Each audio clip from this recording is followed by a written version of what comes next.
themselves to great work and create great things. One such person is with us today.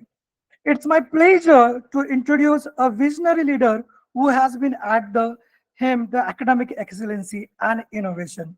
At Vice Principal Dr. Biju Lobo sir, I invite the Vice Principal sir to please come on stage to share the few words.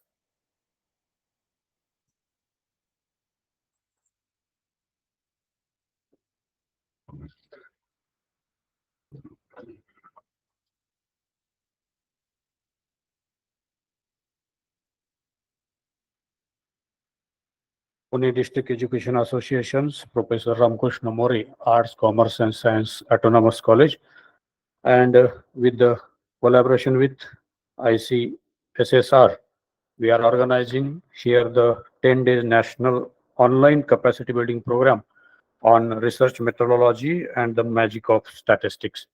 I heartily welcome today's guest, Masatakar Madam. With her, there is one bright student from Gokula Institute. I welcome her also. On this occasion, we are here to celebrate the magic of statistic. As we are communicated down with the madam that it's our bad luck also, or it is a one of the background backwardness that in Pune University we don't have statistic as a major or compulsory subject in economics, because economics we cannot think without statistics. So statistic is a base for economics, but that is one lacuna in the Pune University syllabus. So hope that lacuna will be overcome by this 10 days workshop in which we will going to study in detail. I really appreciate the work done by my staff, especially Assistant Professor Matore sir, Pratik sir, Vasunde ma'am, because their hard work. So we are doing this 10 days workshop, and in this 10 days workshop, there are many statistically proficient people are speaking regarding their experiences, their research, how to put it, how to present it, thesis writing, paper writing. They are elaborating all things. So I request all of you to take the benefit of this 10 days workshop. And if you have any query, any suggestions, any improvement, you are that is also welcome. I also appreciate the support of our principal. Now he is a vice chancellor of Swami Ramananda Tirtha Marathwada University, Nanded. Because without his support, without his vision, we cannot be here. So I requested him to present for 10 minutes today online, but it is impossible for him because there is a management council. But always he is behind us, and on his support, we are working hard and we are trying our best to achieve good things in our institute. So I again welcome you all for this 10 days workshop. Enjoy the workshop. If you have any problem or any queries, you can contact on mail or you can contact physically. So there are more than 4,400 participants online. So that is also a great achievement of Ramkrishna More College, that this number of participation we received from all over the India. I also thank all the participants for registering. They will also take the benefit of this 10 days workshop. So I welcome all of you and thank you. Thank you.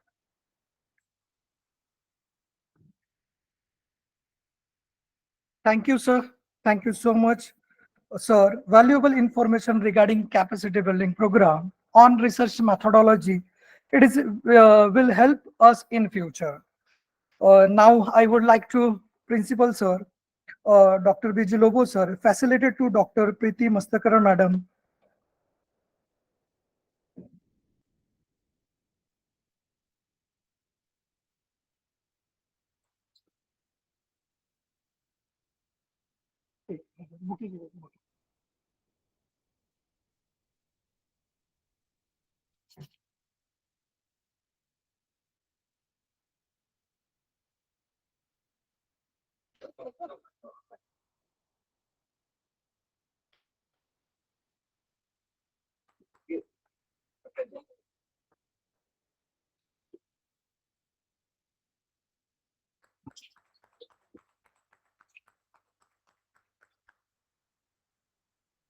Thank you, sir.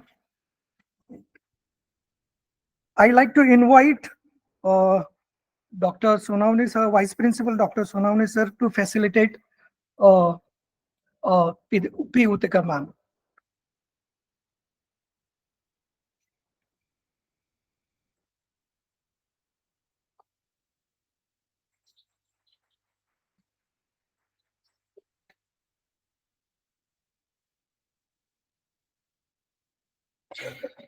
Thank you, sir.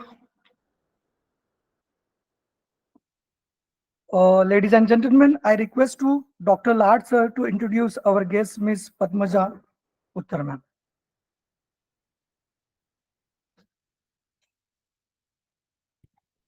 Respected dignitaries on the dais, and hello everyone.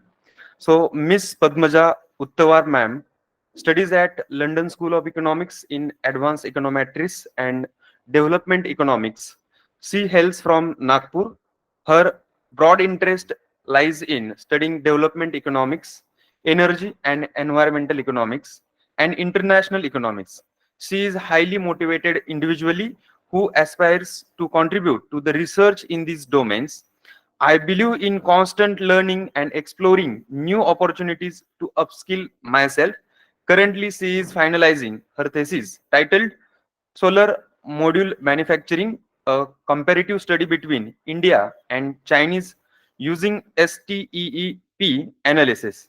I invite Ms. Padmaja Uttawar ma'am to please come on the stage and share a few words. Thank you.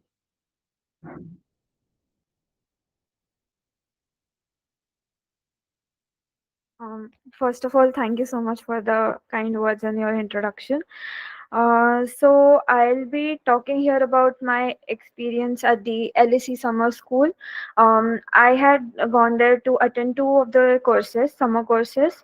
One was behavioral economics, and the second one was advanced econometrics. I'll be talking about advanced econometrics and how I feel we can follow or inculcate those practices in our curriculum. So, yeah, can you please play the PPT?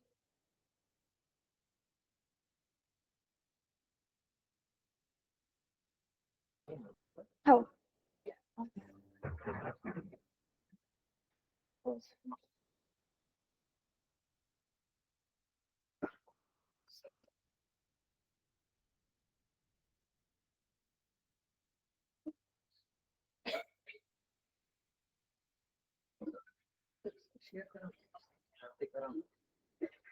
Just 1 minute, ma'am. Yeah, sure.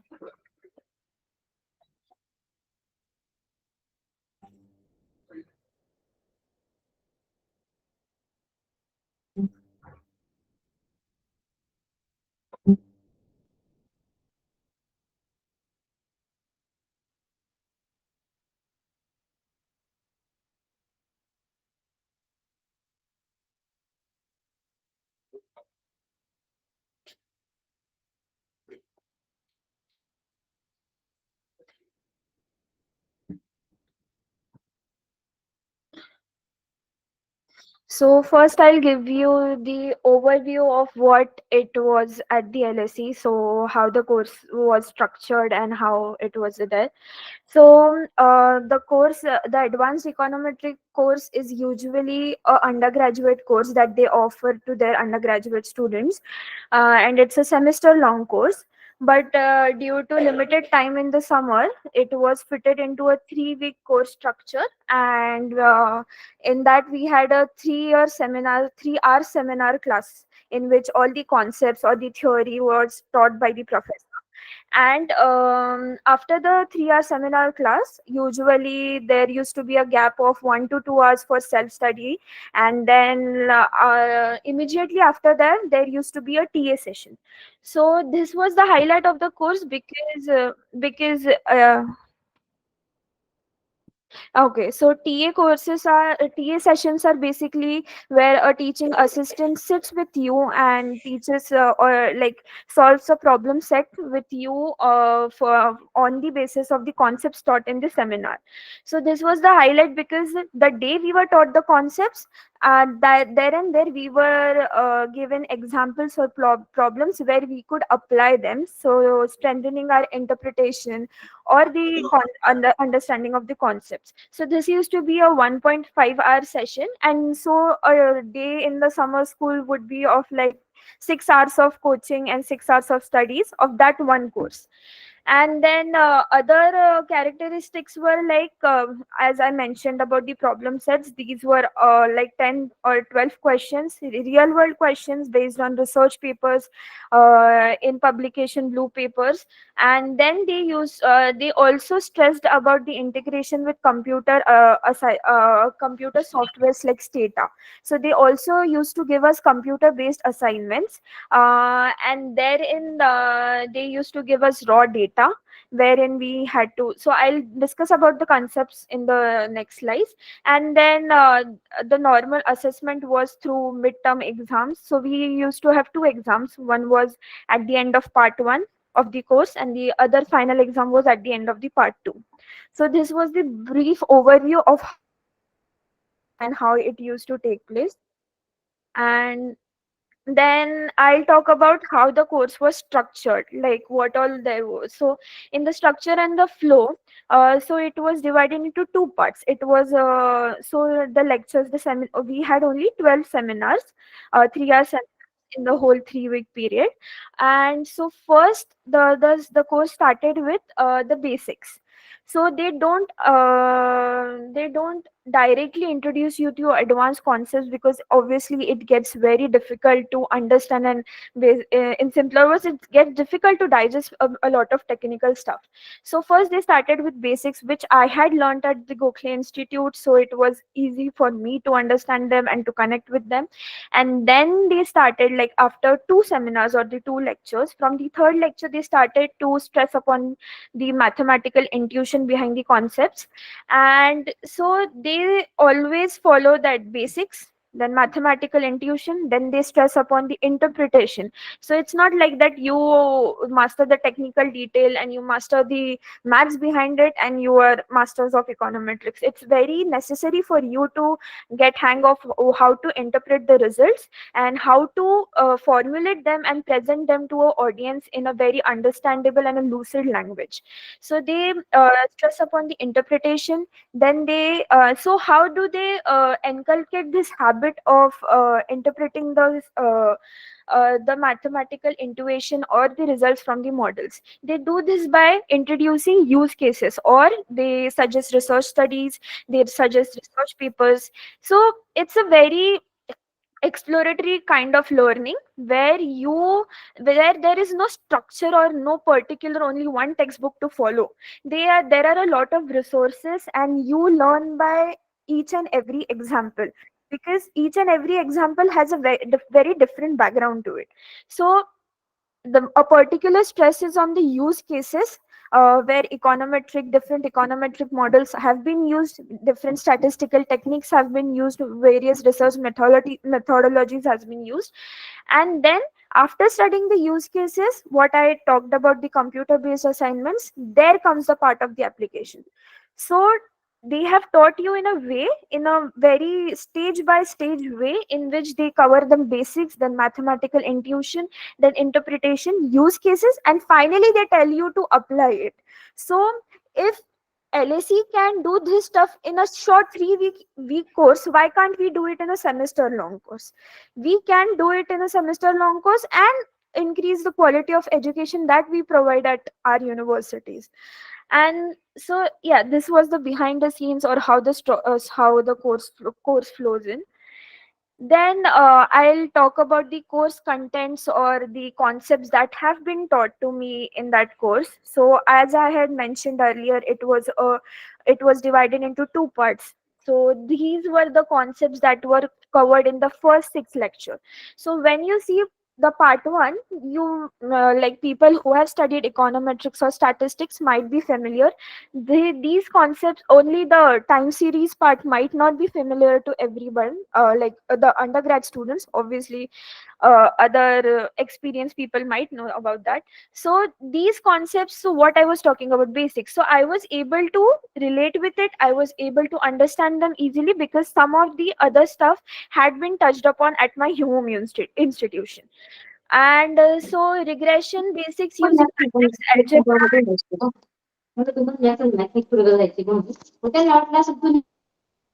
Okay, it's okay. So regression basic using matrix algebra is one of the highlights of the course because uh, when I learned regression for the first time, I learned it in the simple vector form.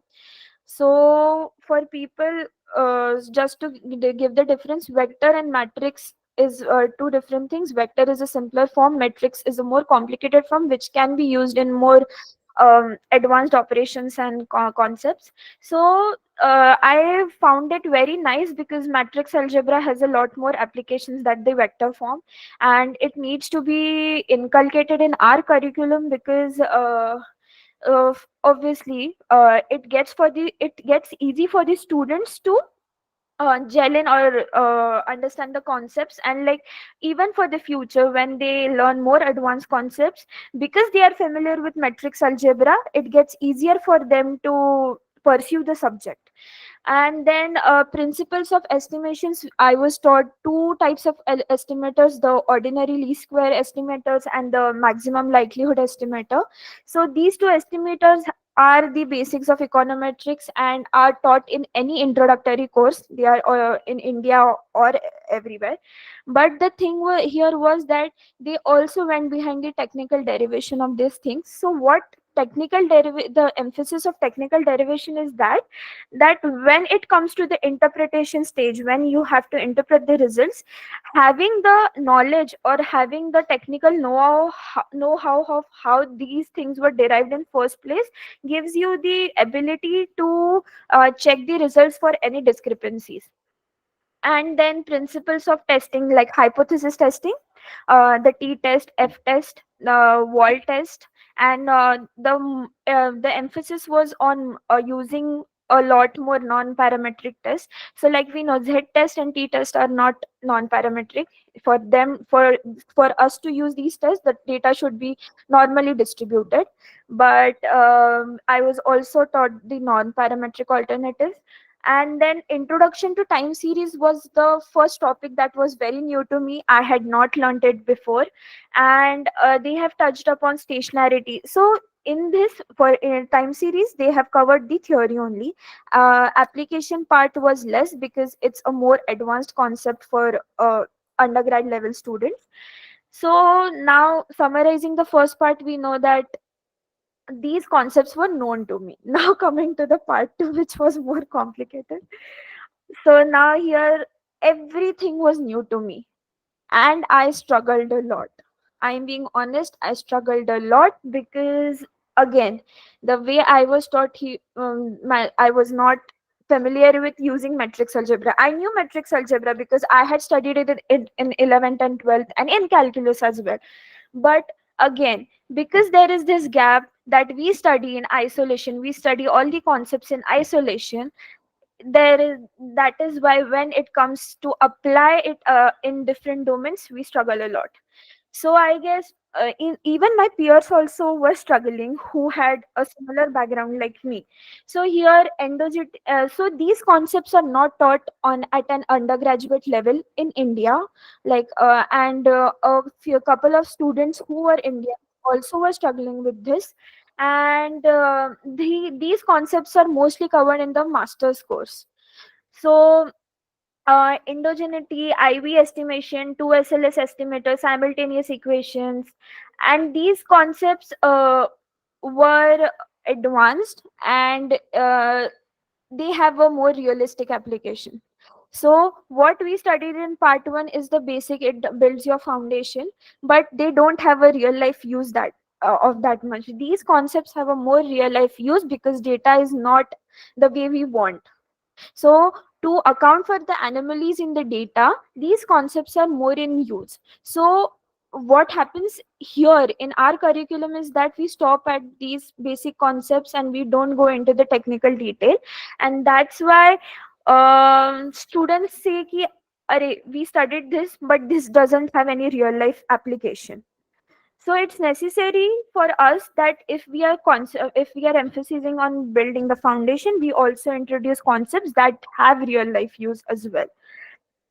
Then coming to the significance of such courses. So if may these courses be introduced in Indian curriculum, these courses will help the students to realize their compatibility with mathematics, their compatibility to learn technical detail, their compatibility to interpret these results. They won't choose a branch or choose a course in a confused mindset. So it's our duty to make the student aware of what they are choosing.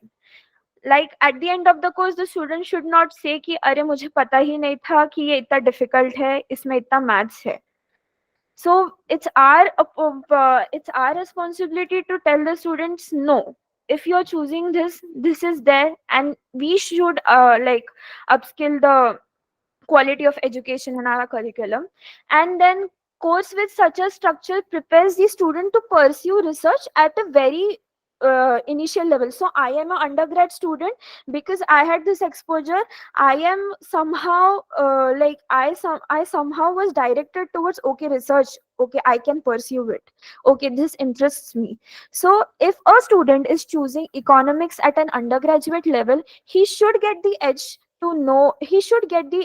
that, okay, a person who is choosing economics at postgraduate level, he should get कि मुझे ज़्यादा information है उससे, because I had made the decision of choosing economics earlier. So he should get the edge कि, okay, I have made the decision earlier, so I know more information than a fellow undergraduate in a different discipline. So research get introduced, so you get introduced to a research at a very initial level. And then at the last point says what have talked about right now, that these courses furnishes or like upskill students with an edge over non-econ major students. So so with this, the undergrad student is in a more clear opinion of, okay, I want to pursue research, has more information than a fellow undergrad who is pursuing undergraduation in a different domain. So I mean to say ki if I am choosing economics earlier, I should get the edge, I should know what I am doing in the masters better than the other non-econ majors. And so now I am talking about how what I studied at my home institution, Gokhale Institute, helped me in pursuing LSE economics course. So again, I didn't know what econometrics was until I pursued it in my second semester, or third semester, or fourth semester. So my home institution introduced me to the branch of econometrics after statistics. So econometrics is the amalgamation of statistics and economics. So it's the extension of statistics in economics. So they introduced me to this branch. They furnished me with the intellectual ability to digest such an advanced course. They furnished me the mathematical ability. They taught me the importance of pursuing such a course. They taught me ki, how is it important and how it integrates with the research work, and how it can be used as an interdisciplinary skill in any domain. So econometric analysis is not just restricted to economics. It can also be like the direct application that comes to my mind is medical research study also use a lot of tools. So, and again, more Gokhale Institute is known for research, so it also motivated me to pursue research, pursue masters, and hopefully a PhD, let's say. And so the courses that were offered at Gokhale Institute were like, there were 4 to 5 courses that have been offered at Gokhale Institute. Introductory econometrics using R, interplay of economic theory and data, and research methodology. So first course introduces you to the theory, all the maths, all the technical detail. But again, there was a difference between the technical detail covered at LSE Advanced Econometrics and here. And then it integrates with the computer application. So the second course integrates with the computer. They taught us R, and they taught us how to run models, how to run tests, how to wrangle the data, how to manipulate the data and stuff. So here comes the second course with computer application. Then in the third course, we were given raw data sets, like we worked on time use survey, we did a primary survey. So there were assignments, there were field research work, there was analyzing the secondary data. Here comes the application. So first they taught us basics, second they taught us the integration of computer and the theory, third they taught us the application part. So and then they taught us the basics of research methodology, which is the subject of this seminar. And so again, what I feel here was that they should have focused on basics, they should have introduced more mathematical detail into it. But again, so we can find that India is on the path of inculcating mathematics into the curriculum, but still there is a long way to go, I would like to say. Then my observations from what I have studied in both the institutes. Apologies for being too direct here, but yeah, I am here to speak the truth and tell you the real picture as a student and what I would expect, like what would I in the curriculum. So most of the Indian universities don't equip students with advanced econometric knowledge at an undergraduate level. So again, when we speak of that providing a edge to the students, there we lack there.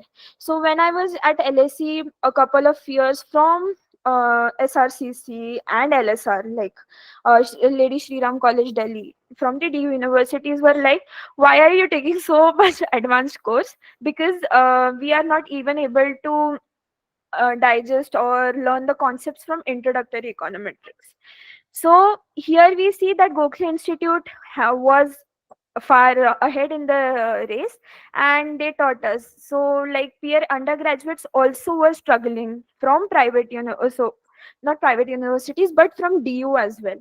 So there is this educational gap that I would like to point out, and you being the faculties, you might consider like filling that gap. And again, courses offered in India teach theory, teach application, teach interpretation, but lack the stress on mathematical intuition. Because because we don't focus on mathematical intuition, and students are very scared of maths, and people in the entering the undergraduate level are like, okay, economics ले रहा है, अभी maths से पीछा छुड़ेगा. So this mentality needs to be worked upon कि नहीं, maths से पीछा नहीं छुड़ेगा. We need to work with maths if you want to be, if you want to continue a career in economics. And then the course, and then this thing. So right now I'm applying for masters, and I have gotten a reply that maths to your degree is not that maths intensive, and it's the case for all the undergraduate level courses in India.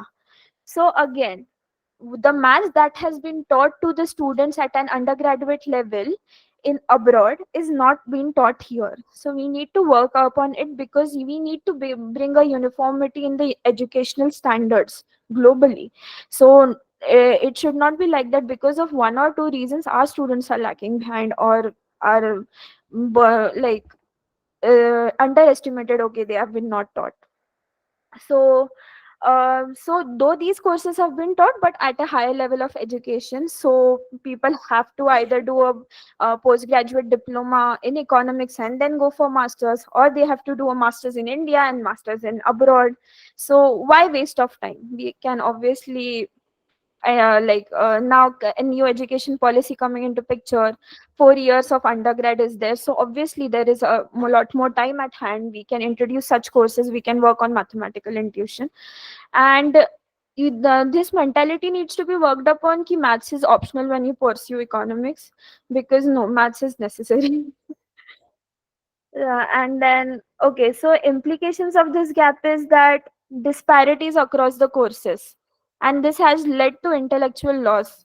So Indian students have that mind, have that intellect to digest and learn that maths, but again, because of this kind of a laid back approach, we are losing on the intellect we have in our country.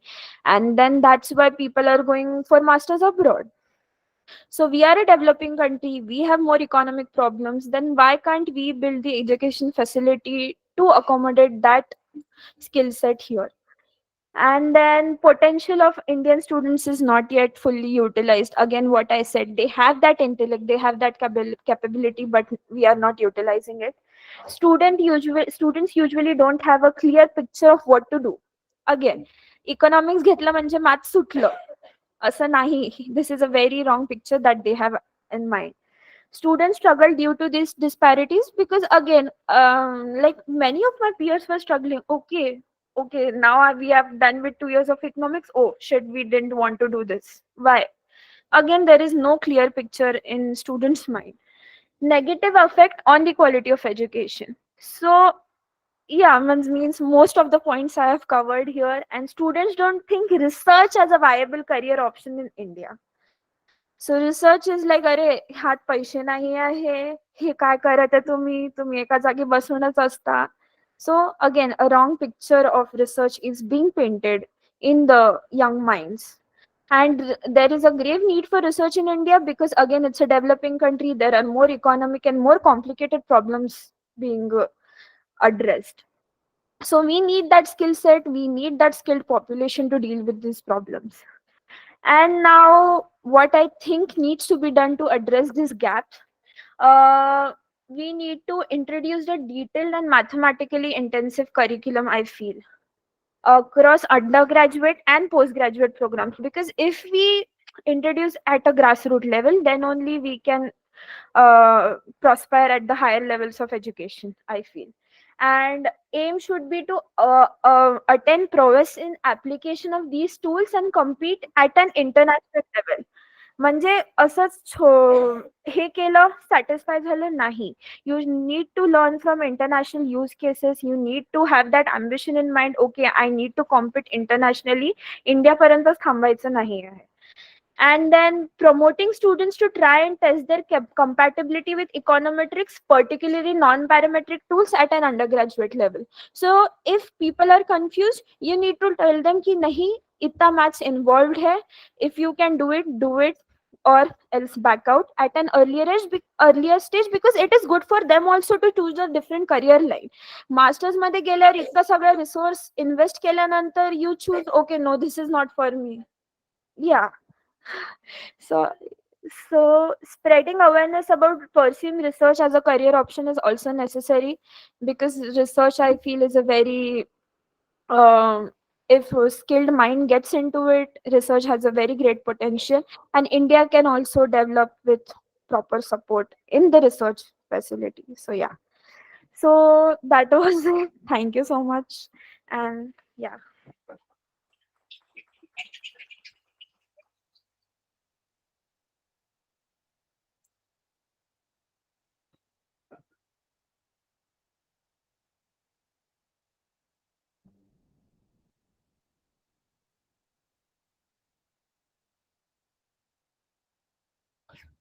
Thank you, ma'am. Thank you. Share the valuable experience of London Schools of Economics. And once again, thank you, our Vice Principal, Dr. B.J. Lobo, sir. Because of कि कल शाम को actually ma'am ने मुझे call किया था कि मैं स्पेशल गेस्ट को इनवाइट कर सकता हूँ या नहीं, तो मैंने मैम से पूछा था कि बीजी मतलब तुम्हारा शेड्यूल्स, आज का जो शेड्यूल्स था उसमें प्रिंसिपल सर को पूछ के मैं परमिशन लेता हूँ, और हमारे प्रिंसिपल सर ने एक्चुअली मैम की परमिशन दी. ये 10 डेज कैपेसिटी बिल्डिंग प्रोग्राम क्यों ऑर्गेनाइज करना है? बेसिकली क्या हो रहा है कि रिसर्च में अगर देखा जाएगा तो नॉर्मल तौर पे थ्योरेटिकल पार्ट बहुत कंप्लीट होता है, again and again repetition, not use basically econometrics. And Lobo sir ने 10 days capacity building programme organise करते ही समय मुझे कहा था कि प्रोग्राम इस तरह से होना चाहिए जहां पे स्टैटिस्टिकली कवर हो, इकोनोमेट्रिक्स कवर हो. What is a research, research क्या होना चाहिए, रिसर्च किस तरह से होना चाहिए, इकोनॉमिक्स में रिसर्च किस तरह से करना चाहिए, ना कि अगेन फार्मर सुसाइड के ऊपर अगेन फिर बहुत सारे टॉपिक्स है, रिपीट अगेन हम लोग डिस्ट्रिक्ट चेंज करते हैं, स्टेट चेंज करते हैं, और वही रिपीट अगेन टॉपिक्स होता है. So thank you, Lobo sir, and thank you, Preeti ma'am, and thank you, ma'am, to share the valuable experience. Now, ladies and gentlemen, now I would like to you invite Swati, mm, Savita ma'am, to introduce guest of speaker, Dr. Preeti Mustakar ma'am. Please come on stage.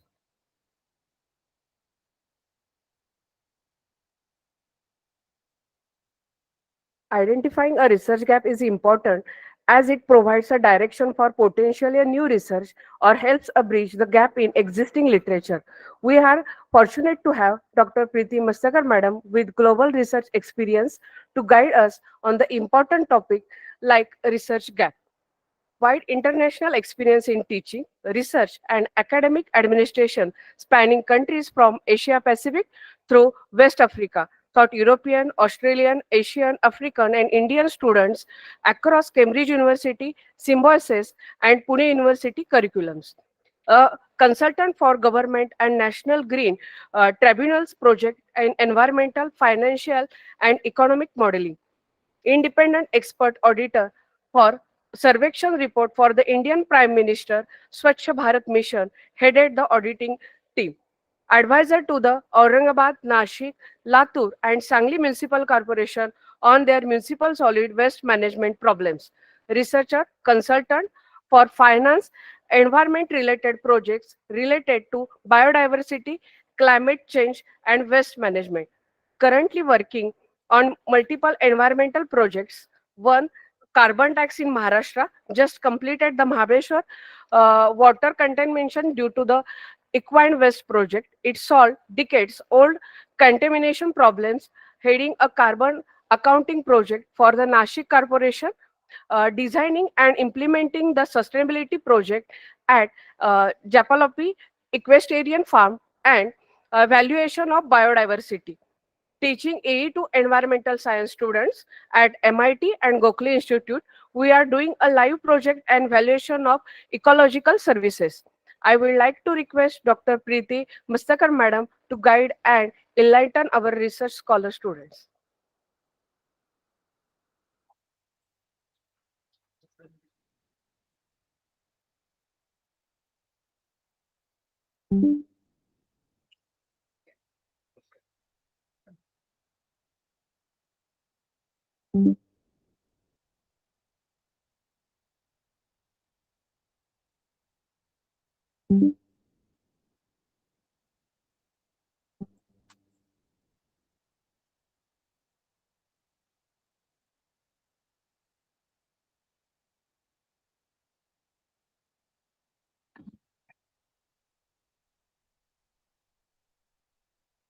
Thank you, Professor. Is it good morning still? Yeah, it is good morning still. So good morning to Mr. Chaskar, who is not here, but Vice Principal Dr. Loba, Vice Principal Dr. Sonavne, Deans, professors, faculty, students. It is wonderful to be amongst you all and to bring a bit of international air from the various parts of the world yeah, to my city, Pune. It is wonderful to be here. So research methodology and the magic of statistics. We'll begin a bit and more on research methodology and research gap. We'll go on to the next slide. All the sources for this module have been taken from Cambridge University sources and my own compilations. Because of my long stay away from India, most of my work has been molded by the Cambridge University sources and trainings, because that's where I had worked. And that whenever I come to Gokhale Institute, I put it into practice because these projects come to me, which I am able to solve. Researchers are actually most creative area, very creative area, because especially and it's in a place like India, in a country like India, where there's so much that has not been researched and processed. We have uh, so much of opportunity to do research and come to conclusions that will help us going forward, right? So this is the source we'll go to. So hopefully you all will have something new and something different to learn from. So research methodology. This is just to the lighter side of research methodology. Usually, is this on?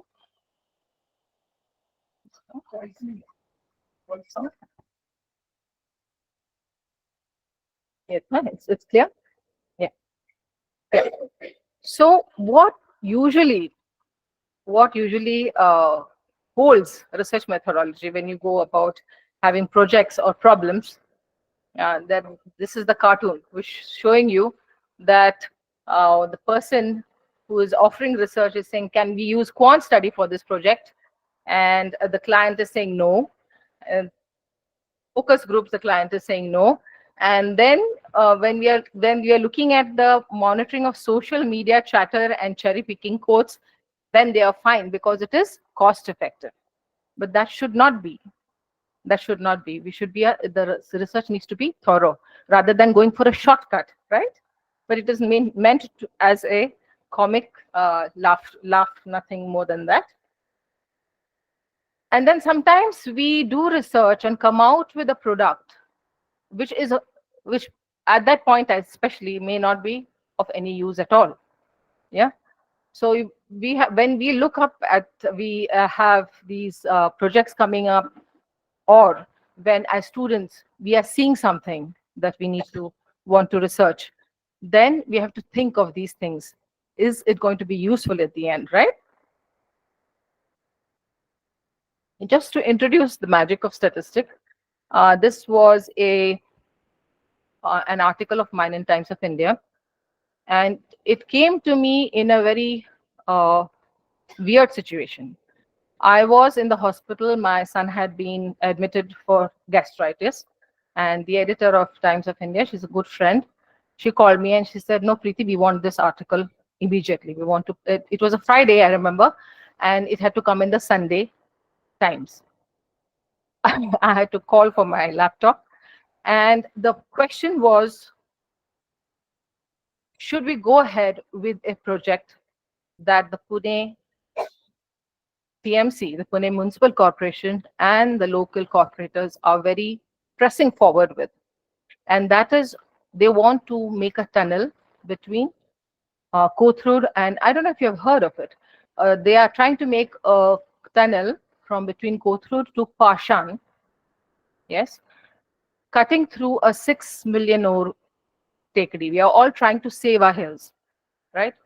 And this tunnel is being forced forward without any relief actually to the traffic problem, because the people who are making all those the traffic problems that you see in University Circle are people who are living outside Pune. They are not living in Kothur.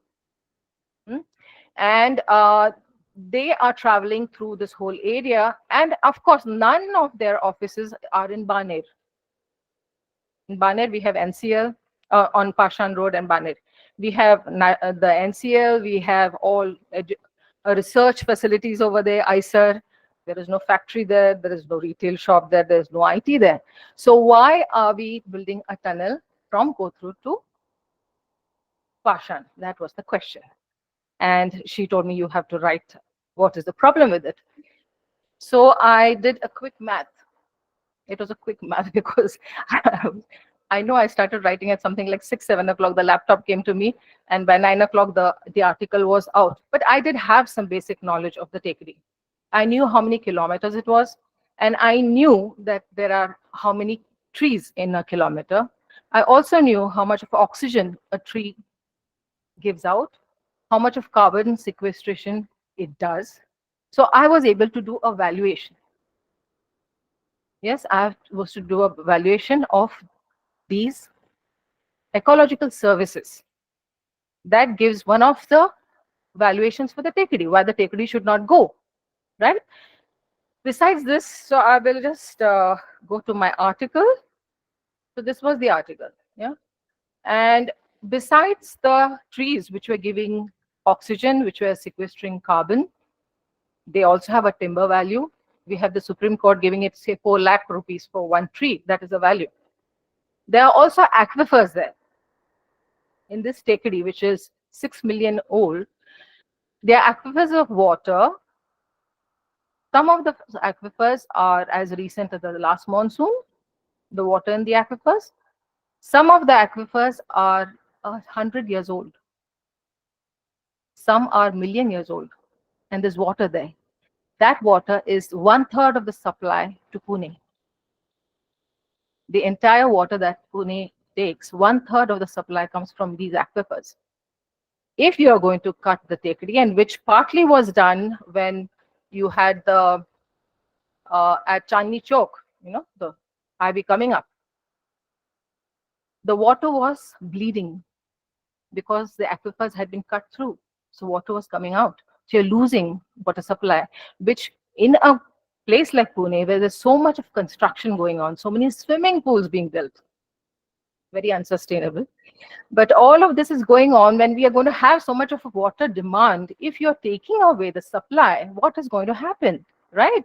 So then that is how I wrote the cost to of the tunneling to us, yes?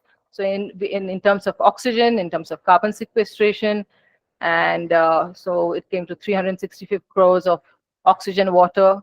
Then you have a wetland out there, you have a heritage to temples out there. These all valuations, research. All this is research. And you have a methodology. You have a valuation methodology. For every research, there is a map of how you can, if you have the correct guide, the person can show you what is the real map, the road map to coming to the conclusion. So just to tell you how how it helps, yeah, it makes up your research. Now, these are some of the thesis titles of my students this semester. Just have a look, because as professors and as students, it is necessary to examine which are the right ones, which may not have been the right ones. Yeah? The first one is impact of generative AI on stock market returns. If you look at the title, can you think of how you should go about the methodology for a title like this? So this boy is one of my top math students. Do you think it is a difficult subject? Will it be difficult to find data on it?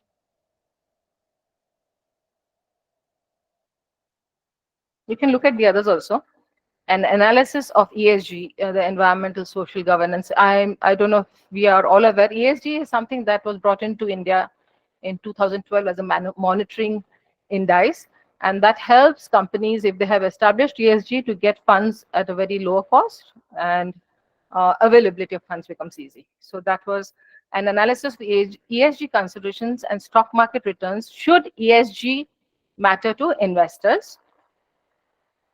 And in this case, the girl used a very nice methodology. I'll explain to you all later. But I want your inputs now, because it will be great if it's a little interactive. Think about it.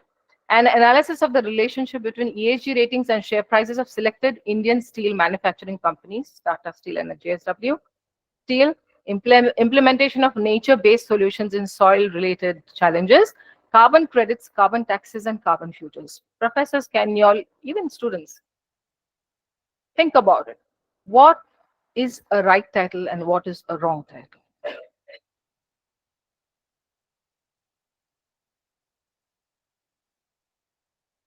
It's not only going to be, it's going to be a bit of training also for you, yeah, this session.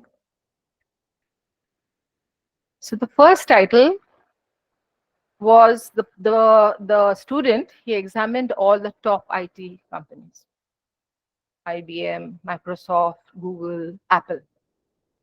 And he looked at whether the AI they are using was having any positive returns for their market returns. Can you guess what methodology he used? Data was difficult. Data was difficult, but he's a smart kid. So the data was difficult. So what he did was, because none of the companies in their annual reports, they were not declaring that they're using AI. So how do we know it? So when you look at those reports, if you see the word AI in it, you know that these guys are using it. Yeah. So that is how we did. How many times has AI occurred in their reports, annual reports? That was one way he did it. Then he found, and he came to me. He said, "Ma'am, in a Apple, there's not once has the AI word been used. Do you think they are not using AI?" I said, "Ronak, in Apple, in Microsoft, if you are working in Google, for example, you can sit next to each other." So I have also lived in California. So I know most all of these companies I've visited. So I said, if you're in Google, it's open. You're with each other. All information is open. In Apple, though, you might be sitting in adjacent cubicles, but you will not know, and you will be talking a lot, but you will not know what the other guy is doing. That is how secretive they are. So there is no way that in any of their annual reports, they're going to put the word AI. Yeah. So that was solved. So he did find a positive, it was quite, he did it very well too. There was a positive regression between the AI, the companies that used AI, their returns were higher. So that was his conclusion. Second one, an analysis of ESG considerations and stock market returns. So this girl, she took the S&P per index, and she used the companies on this S&P, and then she was looking for if there is any correlation, and she was not finding any correlation because of the way she was looking. So she came to me and said, "Ma'am, what should I do? I'm not finding a positive or negative. There is no connect between the two." So I told her, if you want to see the ESG, the effect of ESG on S&P, you have to look for two things. You have to look whether the company grew. Was the growth strong? Why? Because when you have ESG, you have a ranking. Even the next one that you're looking at, Tata Steel and JSW, they both have got ESG. Yeah. Now, when the ESG is adopted, what happens with the companies is they get a good ranking in terms of the finance sector. So the finance sector is ready to give loans at a lower rate. It's easily gives the loans. So of course the companies grow. They grow faster than the other non-ESG companies. Yeah. So as soon as I told her that, I said the availability of finance will be more, and that is the cost of funds will be lesser. So you will see try to run that regression, and she got a positive coefficient. Yeah. So that is how her problem got solved. What about the third one? Do you think there's something wrong with this type?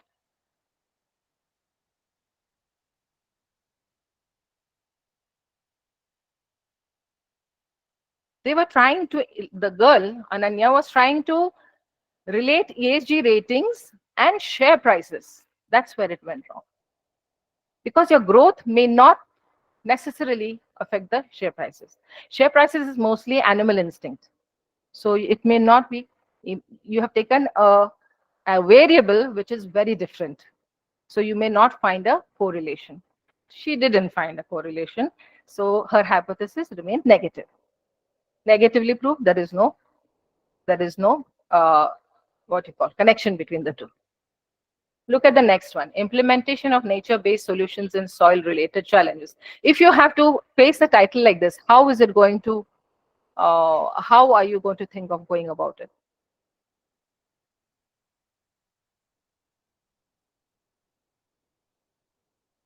Again, lack of previous research in India, especially on the soil. So she also struggled a lot. Um, she thought of, we have a Center for Sustainable Development in Berkeley Institute. So she tried to find out if there was any research done in that area. There wasn't. Soil needed to be tested for this. There had needed to be lab analysis. So she found it difficult. So we had to make do with whatever was there.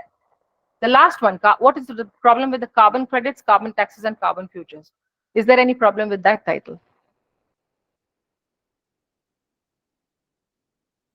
Is there any specific problem it is? Yeah. Thank you.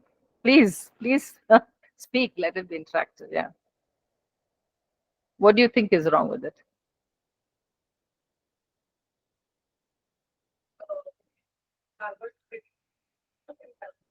Right. Yeah. And then, but what about it? What is the problem she's looking at? Is there a problem there? Do, yeah. Yeah. Yeah. What are you though researching? Yeah. What are you researching about? Okay. There is carbon credits, there's carbon taxes. Will that affect the GHGs? Will that bring down the GHGs? How is it helping in climate change strategy? That should have come in the title. So she also struggled a lot with that, and then we fixed the title. So that is the importance of your research title.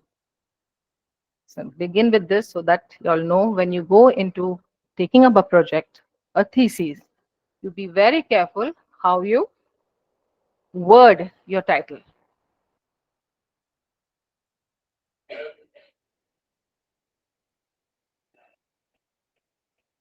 So here the methodology she had used was qualitative examination of carbon pricing systems, extensive literature review, because she could not get any tools for the research. So she had to do with this, and it did not turn out to be such a great thesis. The importance of the title. In the European universities, in Cambridge University, in all of the universities, a lot of time is given at the beginning of the research. Yeah? If you do not know what you want to research in, yeah, few months go into reading up a lot.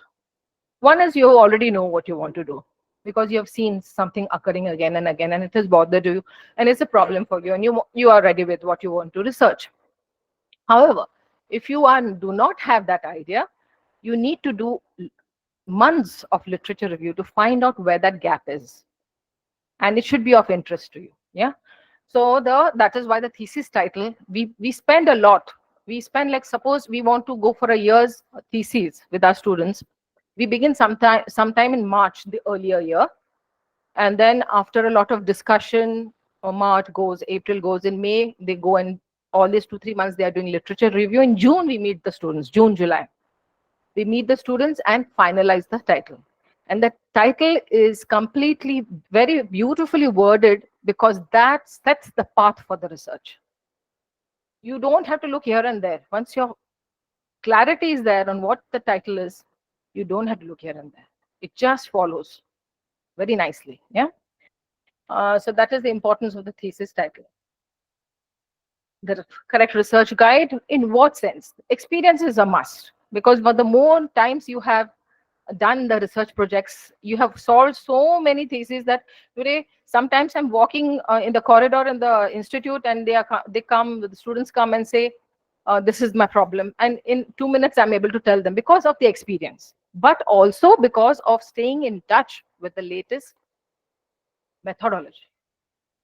We are in an age of AI, we are in the age of ML. Yeah.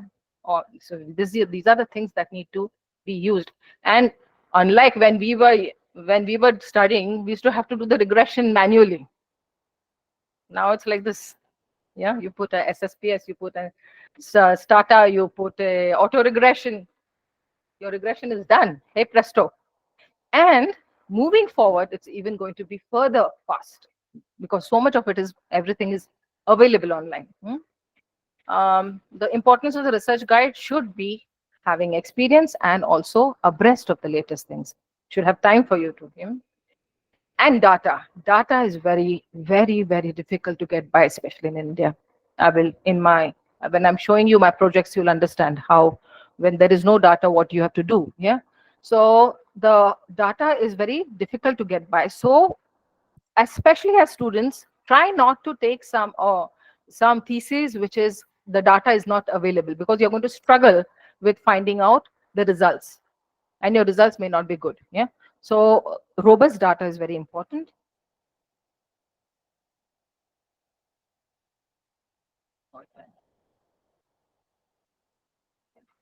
No.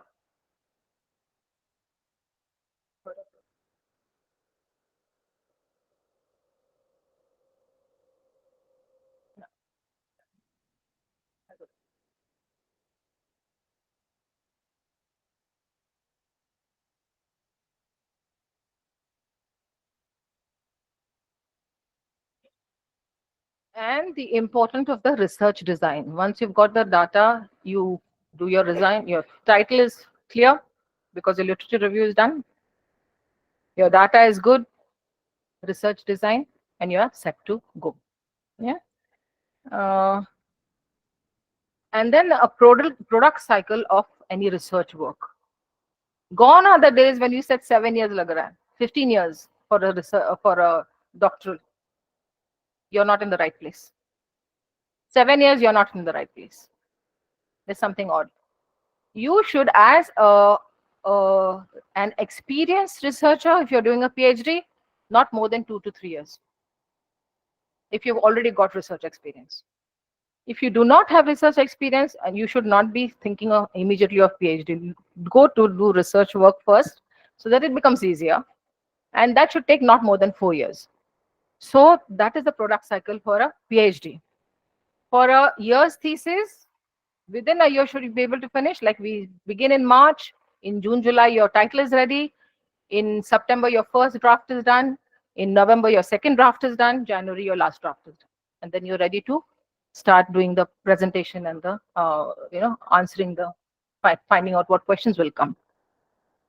The research article. I find it very strange. I found it very strange when coming to India that people could write it in a week, few days. I said, how do you write a No, no, no, no. That's not. If you have an original article, it takes at least 6 months to write. At least 6 months. Yeah. And I have articles which I've written for, it's taken a year to write. If you have a modeling, for example, if you do an E3 modeling, it takes 2 3 years to do an article. So give it time for a good product. For a policy brief, now that why I have written a month? A policy brief. Have you all heard of a policy brief? That is a very Cambridge University tool where we provide the ministers with the policy brief for making a decision. It's a decision tool. So it is not more than a couple of pages, so that the minister just has a look at it, at the information and makes his decision whether they should go ahead with that policy or not. So what happened with me was strange. When in December I was on a panel for carbon pricing and carbon tax, and at the end of it there was this institution. I'm not going to give names because these are all government institutions. So the person came to me and said, "Ma'am, can you please work on our project? We are in a very difficult position." I said, "Okay," and I forgot about it. Sometime at the end of December, he came, "Can you please come into a meeting and we'll explain what the problem is." So they had been looking at the introduction of carbon tax in Maharashtra. And they had worked for 2 years. 4 economists from Delhi school. Four of them were masters in public policy. And for 2 years, they had not come to any conclusion. They had not been able to even get the data in the first place. So they said, "Can you take this over?" I said, "If it's a policy brief, we are looking at 2 3 pages." I said, "How much time?" 1 month. I said, "Yeah, 2 3 pages is okay in a month." Then I saw the contract, 10,000 words, 20 pages. So then I said, "Come on, sit again. Let us have the meeting." I said, "What are you looking at?" So we are looking at, they were actually looking at a proper article, a proper research article. Yeah. And then I said, for a research article, I would have to work for 6 months on a policy brief like this with many RAs, research assistants, to come to any conclusion. It has to be primary research. So no, no, no, we don't have time. We have only 1 month. So I had to change the methodology. Secondary, it had to be mostly secondary. I could not do any primary research. There was no field work involved, except that I got all the data. I got all the data because of my contacts with the Maharashtra government. I was able to get all of the data. That then went into, I don't know whether I've put it over here somewhere. Yeah. Okay. Yeah. Yeah. So I will show you later on the results of this one, but it went to a something like 60 pages brief, policy brief. So I told them this is not a brief. This is a proper research article. But it was possible. By changing the methodology, I was able to get it done. A PhD thesis, I've already told you. If you're very good, you've got very good experience already, 2 3 years, not more than that. Now let us come to what is research. Yeah. So research has these four, any scientific research, whether we call economics research also scientific, commerce also scientific, science also scientific. Yeah, because we are going about in a scientific method of building up that research. So a research has these four elements: to describe, to explain, to predict, and to control. These are the four things you're looking at when you are doing research. Yeah. So for describing, for example, you are seeing something happen in front of you, and the younger students and the students over here, I'm sure there's something you are noting on the social media. Even we as women, in the social media, something is occurring again and again. So it sort of sticks inside you that there is some problem over here, right? Now, in this case, we are looking at, say, psychology. It's an observable behavior. The amount of time students spend texting while walking between two buildings on campus. In fact, this is not only in India or in Pune, even in California, when I used to go by the, when I used to travel by the, we don't have metro there, but the intercity trains, when you looked at the station, everybody was in their handphones, on their handphones. And the same thing I'm seeing it over here now. Everybody's there. So our life is inside there, not outside. So in fact, when I go for my walk, I put my phone in at home. I don't take it along. So that is an observable data. You're describing it, right? The number of M&Ms, popcorn that you eat when you go for a movie. Yeah. So these act, and this is you systematically.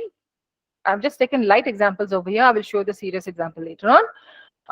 So you just keep on observing and noting the data, right? That is the description. Then you try to explain. You try to explain the data. So you propose a theory around it, which is a statement that organizes it, that summarizes and explains the available information. Why are students in their phones? How many students are there between two buildings constantly on the phone? How many of them? So since out of 100, say 90 are there. So then what is the theory behind it? So you're building the theory. Why so? Hmm?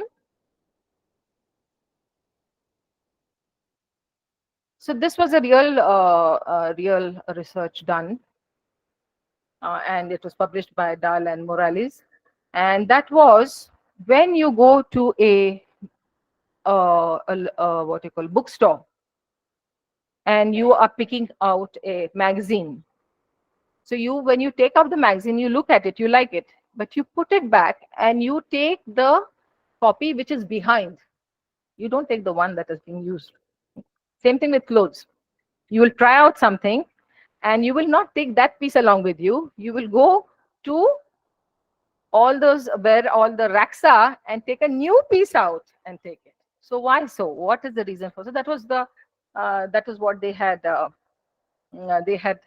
studied and researched about. Why do people, the newness that nobody should have touched the thing that I'm going to wear or I'm going to use. And then you do the prediction. That was first you describe, you explain the theory, then you predict with that theory what's going to happen henceforth. And this Duval and Bicklин's theory of objective self-awareness. So when people are self-aware, they adjust their behavior according to the room they are in, according to the group they are in, according to the friend they are in, according to the family, if they are with the family. They change their behavior. So that was the research. Yeah. So that is a prediction. So I know that, what is your name? Yeah. So, and what are you teaching? Homeopath. Okay. So Dr. Aishwarya, homeopath. I know I can predict her behavior when she is with a co-doctor and the way she will be in her family if she is the candidate for self-awareness, right? So that is what we are talking about here, prediction. And then hypothesis. From that, you come to making your hypothesis, that this is my hypothesis. I am expecting Dr. Aishwarya to do such and such a thing in such and such a condition. Yeah. So that is your hypothesis. You will conduct your research. And if your research is able to establish the correlation, the hypothesis is successful. It is also successful when there is no correlation also. You only say that the hypothesis is negative. It has not proved itself. Yeah. So that is the hypothesis after you've done all the four parts. And yeah, control. So you don't only want to predict, you also want to control something that is going to happen. If you look at climate change, what are you trying to do? When you're looking at climate change projects or research, what are you trying to do? You are ultimately trying to control the global warming, right? So that is the last part of research. You want to control something. And Emile Bruno, I don't know if you've heard of him. It's a fabulous researcher, and he had this very beautiful side. He was a neuroscientist, and he wanted to bring peace to the world. So he used to go to all the conflict areas, like when the Tamil Tigers happened in Sri Lanka, he was in Sri Lanka. When the Libya war happened, he was in Libya. In all the war zones, and he would study the conflict so that he can give in inputs to bring in peace. Yeah? So this was again. So this you're looking, and he passed away because due to cancer a couple of years back. But he has set the whole mechanism in. So people are still researching as to how we can do some research that will contribute to bringing peace into the world. Yeah. So this is behavioral, and so also control. Now I'm going to take you, yeah, to an application of mine. This was a project that came to me when I was in India in 2015. We had come for, I think it was 7 or 8 months I was there in India, and this project came to Gokhale Institute, and of course they called me to do it. Sangli Miraj Cooper Corporation. How many of you from Sangli? Is there anybody from Sangli here? Oh, good. Oh, it's such a beautiful place. Sangli is really lovely. I love the river. It's quite clean compared to Pune. Yeah. So there was a problem with them. Their landfills, the waste was not being processed and removed. So there was huge landfills there, two landfills. And these landfills, what happens with landfills is because of the heat of the sun at around 3, 4, and a lot of methane that is emanated, that comes out of the waste, it catches fire. So you might be seeing a lot of, and it smells different, yeah. The fire that comes because from the methane of waste that is being unprocessed and open, you can smell it in the air if you're close to a landfill. So this was having a negative effect on the population health. There was a health effect, and so the people had put a public litigation on the corporation that they have causing health risk to them. And so the NGT, the National Green Tribunal, it was in the National Green Tribunal, and then we were set as experts on the project to see that the corporation was showing very huge amounts of expenditure. Is this right or not? And whether environmentally correct, what are the municipal solid waste management processes that can put in, are the ones they are thinking of correct? Is the financial cost correct? So we were put as advisors on the committee. So we were experts on the committee. Yeah. Use it. Take some water. Yeah, I have a little problem. Mm. If there is water. Okay.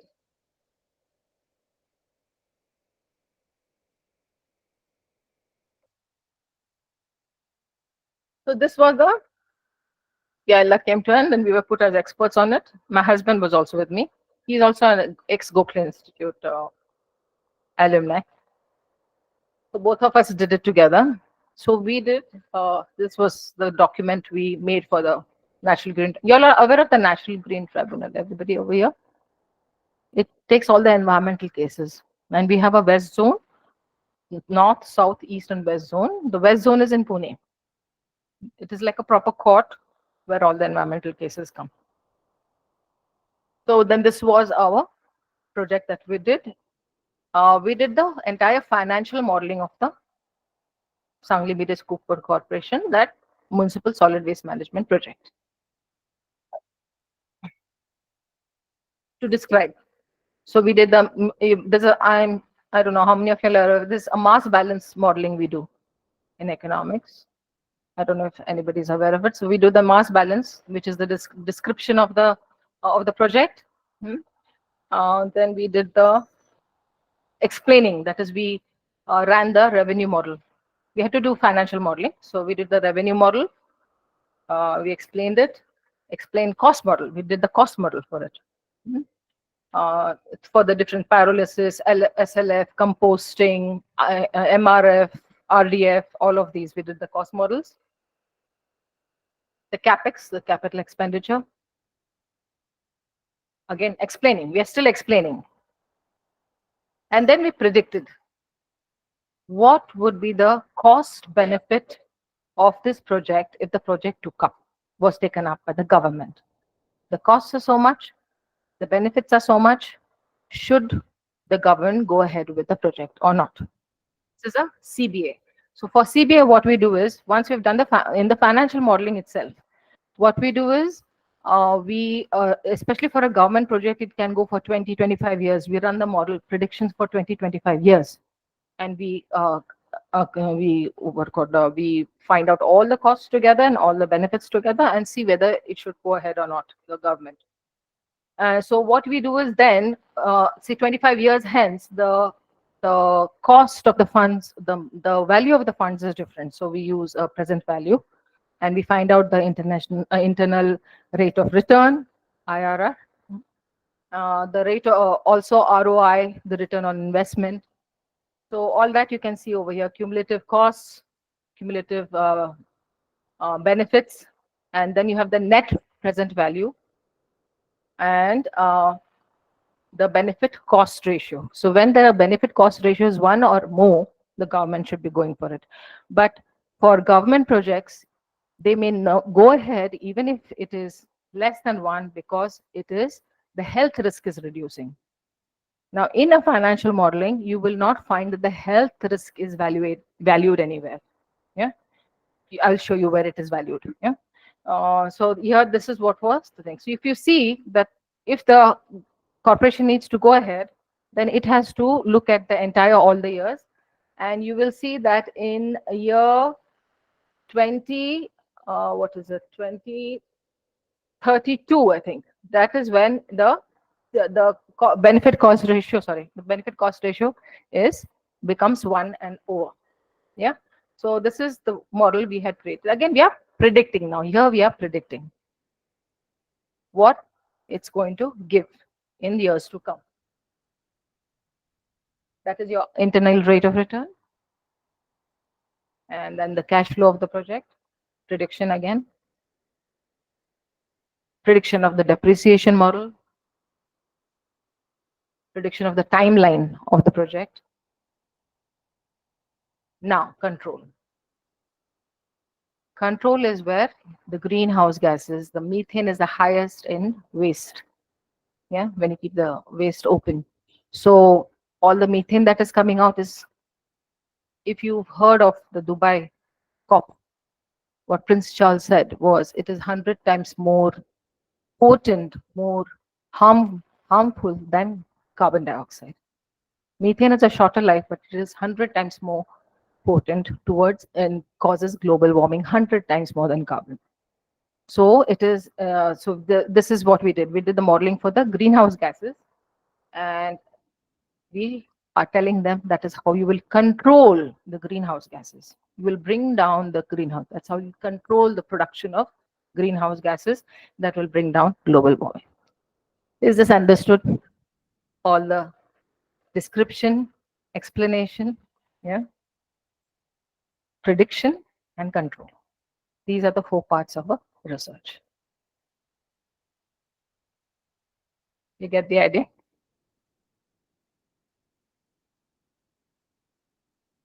Okay. Any questions?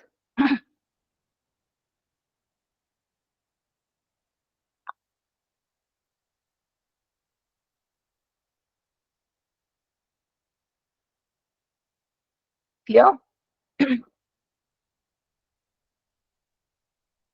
Why? The purpose of research? Four things. What are they? One is description, right? Explain, predict, control. Yeah. So that is these are the purposes of research. Now, what is research? It is an organized way of finding why there is an issue, right? And finding the solution to this issue. So the issue, whatever problem you are seeing, you try to put a framework to it. And each issue has a different frame. For psychology, it is different. For economics, it's different. For environmental economics, it's very different from economics. You won't believe it. Yeah. So, for example, a carbon tax, which is a tax in economics, is actually a distorting factor. But a carbon tax is in the market system, it takes away the distortion. So it is that way different, environmental economics and economics. So it is, you are putting a whole framework of systematic data, you are processing, you are analyzing, you are putting all the data together, then you are processing the data to find out the solutions to the problem, right? And then you are giving the strategies of dealing with the problem. So things that you have to note is, first of all, that it has to be, the methodology has to be scientific. It has to be driven by either a question, a research question, or a problem. It has to be done very in an organized manner, step by step. The processing and interpretation of the data has to be good. You have to go beyond facts, right? You have to go beyond facts and not to think of out of date ideas. Then the thoroughness of the study, and then you have all the places where you will find your literature review. Yeah, Google, Yahoo, Hotbot, Bing, Docpile, digital libraries. You all have a digital library, Dr. Lobo? You have a digital library. Your work is so easy, I can't tell you. We struggled with books. We struggled with whether we'll get the book or not, right? So it's so easy now. Even your co-pilot, you can tell. If like I wanted to know the employment of Maharashtra. I had a certain year's data with me, and I wanted to be sure whether it is right or not. So I told the co-pilot, please give me the data for employment. And they gave me the data, and it was very close to mine, what I found out. So it's amazing. All these new things have come, but you have to be very careful. Like, I don't like ChatGPT. I don't know if you all have ever tried ChatGPT. I do not just like it because I feel it's not telling what I'm trying to say. So I never use it. But so you have to be careful when you use these things. But you all have got all this in your fingertips. What research is not? It is not just the compilation of information. You have done your extra bit to it, right? You have processed it. You have different things come out. You put iron ore, you get steel, right? It's not, there's so many things that go in between for the steel to come out, isn't it? The same thing for research. Information, yes, all that is there, but what you did to it, what you changed it into, yeah. So that's very important. Yeah, this processing information and the outcomes. So this is how it goes: data, information, and research. From data, you make it into information. From information, you change it to research. And whereas information is the presentation of facts, the research findings is after you have processed the data and the information, what you get. And this is the data, information, research findings. Now we come to the primary data. I think most of us are familiar with these things.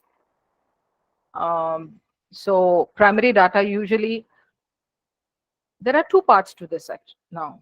because we have professors who do both in Gokhale Institute. You will find most of the international professors doing desk work. They are able to have a very good output of articles through desk work. Now, what is desk work? That is, you do not move from your chair actually. You try to find out secondary data, and that is what you process. IPCC, you all have heard of IPCC, right? Climate change. Have you all heard of IPCC? That is the topmost institution in the world that gives the climate change. What is the climate change going to be? What are the strategies that we should use? But IPCC, all publications are secondary, based on secondary data. Is there a problem with that? Would there be a problem with that? It's very easy to publish research when you're using secondary research. All journals are very happy to take anything that is based on secondary. Could there be a problem with that?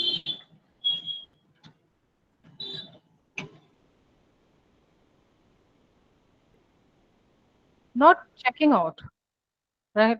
Not understanding what absolutely this. In fact, when you do the ground reality, you find the solution strategy very easily because you have been there, you've seen what the problem is, you're able to strategize. Yes, verification.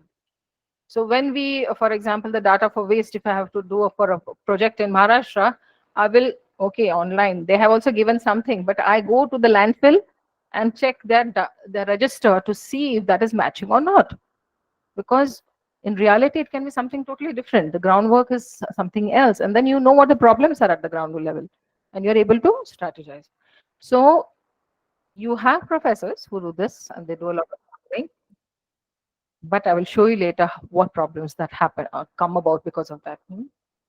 Then, so numbers, figures, ranks, weights, all this is primary data, quantitative also. Analyzing, you have to analyze this information. And for, especially for primary data, you have to do a lot of surveys and field work, right? Secondary data is, it's already available in an organized form. So it's very easy for you to move forward with your research with the help of secondary data. And the common sources are websites, published journals, conference papers are also very good quality. Conference papers also are very good quality. And books and research projects. Reports, research reports. And then research findings, that's where you come to research findings. That means you've got your information, you've done the analysis, and now you have come to the research finding.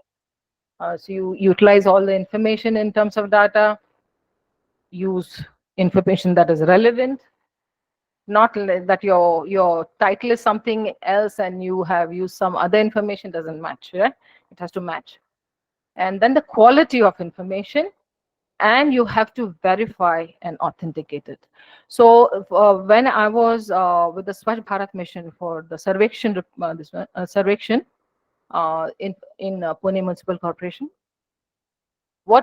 they had their own information bases that they had created, yeah, and ENY had been put as the project head for it to check, but we were the auditors. So we not only checked the ENY's information, we also went to each and every primary area to find out, okay, really are there toilets there?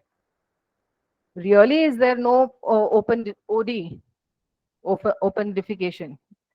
And so most of the places was good information. There were places though, like there were, what do we call them? Hutments, areas where there are only slum areas. I don't know what we call it them in India. So in the slum areas, we call it slum areas. In slum areas, I went to a pocket and I was so happy. Oh wow, they're all one to one, all the huts, yeah, all joined together. Each one has a toilet. And I said, wow, this is really good. This is for the auditing I had gone. And then I walked into and I was talking, and I get to start talking to those people. And while I was talking, so I said, "Tumsa toilet फारच स्वच्छ है, कितने how clean it is." He said, yeah, we don't use it. I said, why don't you use it? Because there is no pipes to take the, there is no sewage pipes to connect it. So that is the importance of field work. was shocking for me that entire hutment has got each one has a toilet, but they are OD because there is no sewage system. So that is the beauty of getting an audit done. You were able to bring to the, in one place in they had constructed the public toilets, and the public toilets, the door, you have, as soon as you enter the toilet, there was a tap from where you take the water, and the door, I'm trying to close the door, it's not possible because the door is beyond the tap. So how can you go into a toilet like this, women's toilet, how can you go into a toilet like this where the door is not closed? Even if it is men's, how can you use that? So these are the things that come from audit, from field work, from primary research, right? Yeah. So verified and authentic, and this happens at every point. When today we go to for carbon credits to the UN, India goes, there is an audit, very strict audit that is done, because people get away with doing the wrong things, right? So audit is something, and for authentication and verification is universal. You need to do that with your research. So what is valuable information which is useful? The quality should be good. It is accurate. It should accurately tell you. Timeliness. I cannot look at something 1968. I have to look at something very close to solve a problem, right? If I'm looking at, for example, the problem of the toilets in Pune, I cannot look at 1968. I have to look at it, what happened the last month, right? Yeah. So timeliness of reporting and the completeness. Yeah, all of these characteristics need to be there for information to be valuable. We come to the types of research. Please ask me questions. Are there any questions online? Are they? Yeah. Yeah. Please, can you find that?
Neetu, you had a question?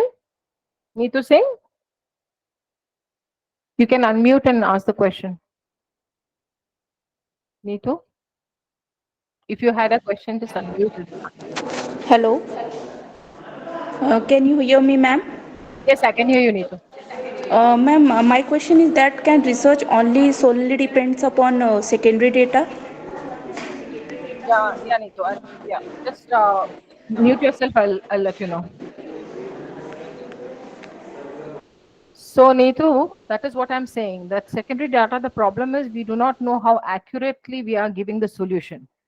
We also do not know the accurately whether the results are accurate. Yeah, that is a problem with secondary data. So it is worrisome that, for example, IPCC, all their climate projections are based on secondary data, and secondary data, creating secondary data is also a very rigorous thing that has been done before, but still, if you do not go down to primary level, you will not get a good, robust conclusion by which you can make further decisions. Did you get my answer, Neetu? Yes, ma'am. Thank you. You're welcome. Any other questions? Ma'am, in primary data, don't you think there is more chances of manipulations also? Like the correct things are sometimes not actually reported. Yes. So with primary data, you have to be very careful. I was just mentioning that when I was gathering the information about the waste generation of the various plants in Maharashtra, I went through a three-way process. So there was, I went to the to Mumbai. I went to the central to the state government and took all the data from them. Then I also went to the corporation, yeah, the local corporations, Nagpur, Pune, all of these, and took their data.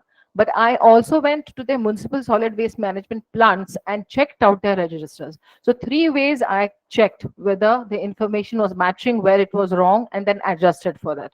So you have to be two, three, do not go by one source. Cross check with two, three sources before you accept a certain data.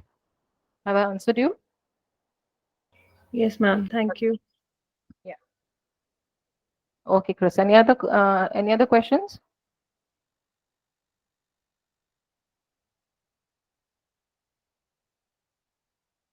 Mixed method. So mixed method data is where you're using both primary and secondary. Did you get that? Both. When you mix your methods, you mix qualitative, you use quantitative also. And I will show you an example of mixed method. That there is a case I've taken later on. You will see how you can literature review, that is secondary data. You can use primary research, primary data. You can use expert opinions, which is qualitative data.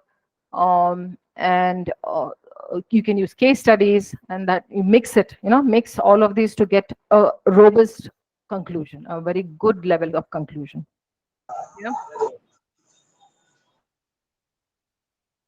Yeah. Gajanan and Santosh Kumar, can you all ask your questions?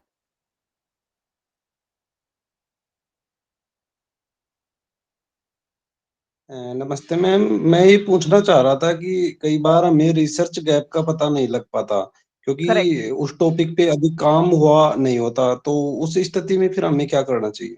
हाँ, मैंने तो वही present किया है बाद में. Is it okay if I can go to that straight to that one? मैं आपको दिखाती हूँ क्या किया गया. मैं क्या किया मैंने जहाँ पे टाइम नहीं था.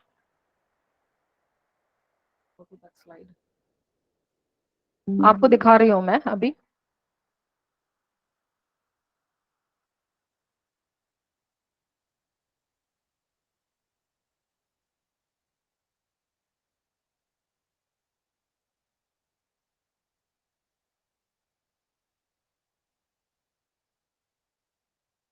हाँ, तो ये एक मुझे आया था प्रोजेक्ट, अभी दिसंबर में ही आया.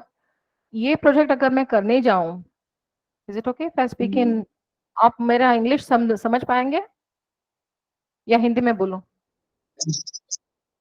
मैम, आपको जैसा उचित लगे.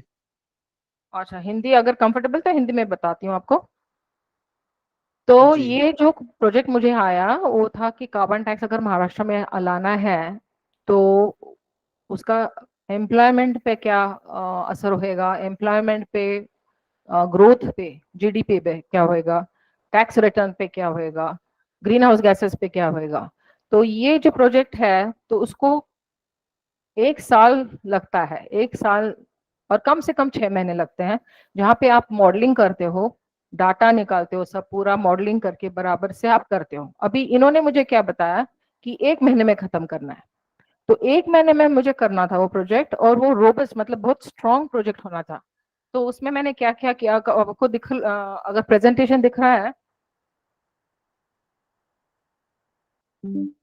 तो ये मैंने किया. 4 चीजें मैंने उपयोग किया, 4 चीजों का. एक, मैंने बहुत लिटरेचर रिव्यू, बहुत बहुत बड़ा लिटरेचर रिव्यू का, बहुत सारे पेजेस, कुछ 20-25 पेजेस का लिटरेचर रिव्यू रहा, जहाँ पे जो जो जो डाटा था इसके ऊपर, कार्बन टैक्स के ऊपर, वो सब एकत्रित किया. उसके बाद मैंने स्टडी, केस स्टडी अप्रोच लिया, क्योंकि कार्बन टैक्स को 30 साल हुए हैं, स्कैंडिनेवियन कंट्रीज में 30 साल हुए हैं.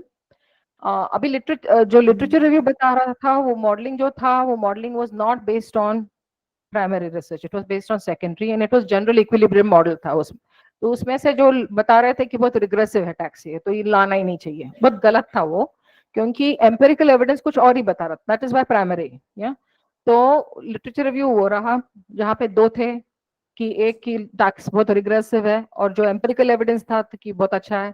फिर केस स्टडीज देखिए, 30 साल ये स्कैंडिनेवियन कंट्रीज का जब डाटा देखा तो वहां पे अच्छा ही अच्छा हुआ था, वहां टैक्स रेवेन्यू अच्छा आया था, ग्रीन हाउस गैसेस कम हुए थे, ग्रोथ बहुत अच्छी तरह से बढ़ी थी, एम्प्लॉयमेंट अच्छी तरह से बढ़ी थी, तो कोई प्रॉब्लम ही नहीं था। तो केस स्टडी अप्रोच लिया मैंने, सेकंड।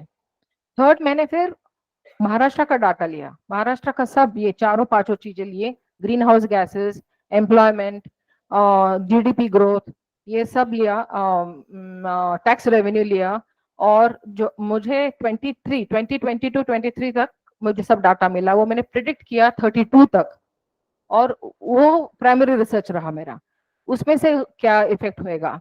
और चौथी चीज मैंने यूज की एक्सपर्ट ओपिनियन। तो ऐसे ये मिक्स्ड मेथोडोलॉजी करके मुझे बहुत रोबस्ट रिजल्ट्स मिले, बहुत अच्छे अच्छे क्वालिटी के रिजल्ट्स मिले कि हाँ, अगर हम लाते हैं कार्बन टैक्स महाराष्ट्र में तो रेवेन्यू बहुत ही बढ़ेगी।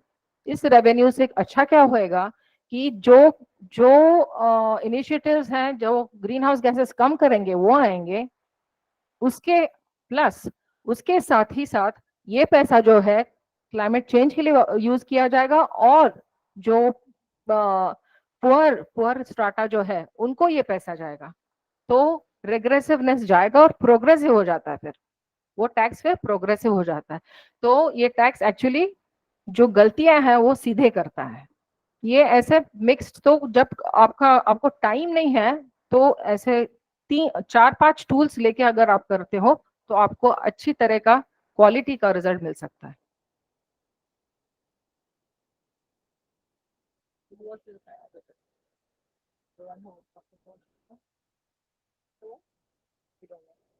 आपको मिल गया, आपका उत्तर मिल गया? जी मैम, धन्यवाद। Thank you.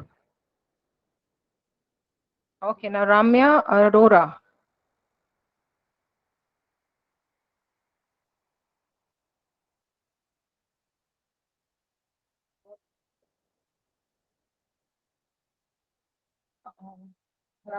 Ramya, so at every point, Yes, ma'am. Ramya, so I'm answering your question. You put it on the put it in the chat, right? For the secondary research, Ramya. Yes, ma'am. Yes, ma'am. Yeah, yeah. So for every sentence that goes in your research document, it has to have an origin from where you have taken it. Yeah. Even your own sentences that you construct are based on some information somewhere. So as long as you make it full proof that everything that is noted in your research has been referenced in a references column or bibliography, you are good.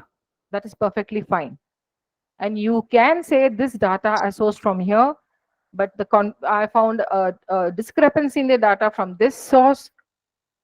I found a discrepancy data from this other source, and this is how I have dealt with the problem of the data discrepancy. So as long as you quote from where you have taken, as long as you reference, you are good to go. Did you get that answer, Ramya, or have I answered you? Yes, ma'am. Yeah. Excuse me, ma'am. Yeah. Yes. Ma'am, sometimes we see data on certain private websites, and these are not authentic government organizations also. Are they considerable? Should we consider them? An example, if you see of an annual report of, say, Reliance, yes, you can. Ma'am, like websites like Down the Earth website, or say, I'm working on sanitation workers, ma'am, basically. Okay. And Okay. and Okay. there are various websites like The Wire and Yeah. Down Yeah. the Earth who are Yes. quoting about the number of sanitation workers, and we are not quite sure whether these are the right numbers that we should take, or is it the authenticity is questioned. Okay. So as long as you have multiple sources, Yes, ma'am. Should we yeah. follow these kinds of Yes, data sources? as long as it's multiple. That is, they are not the only sources. Yeah. Yes, ma'am. Yes, Shouldn't ma'am. be the only sources. You have cross-checked with somewhere else also. That's okay. Okay. Okay. Yeah. Chinmay, I'm reading your question now. Yes, ma'am.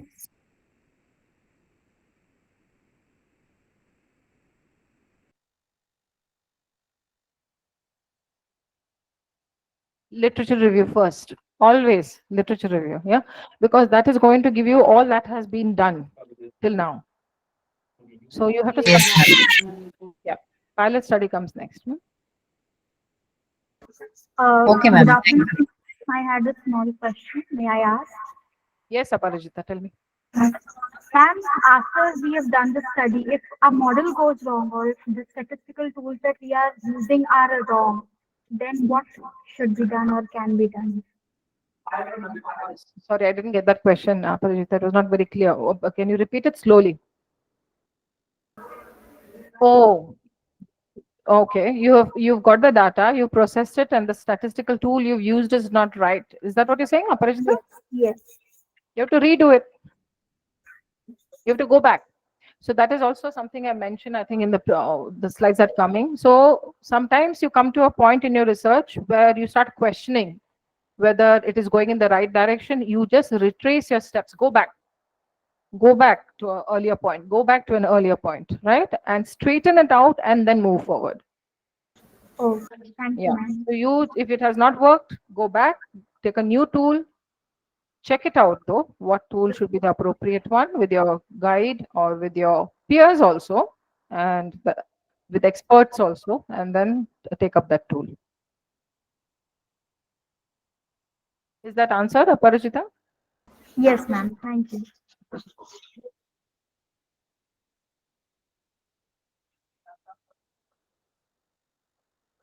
So actually I'm doing the research methodology part of it, and the next part is the research gap.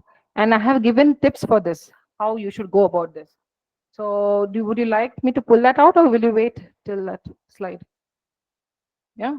Yeah. So I'll just continue. You can see it later on.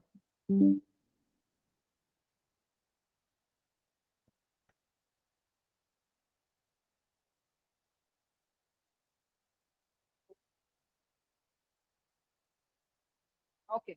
Yeah, that I can share a list of the books and for research methodology, I can give it to the college, and will the college be able to pass it on to them? Yeah. Yeah.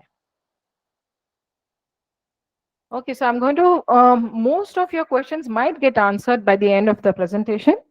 So I'm just moving on.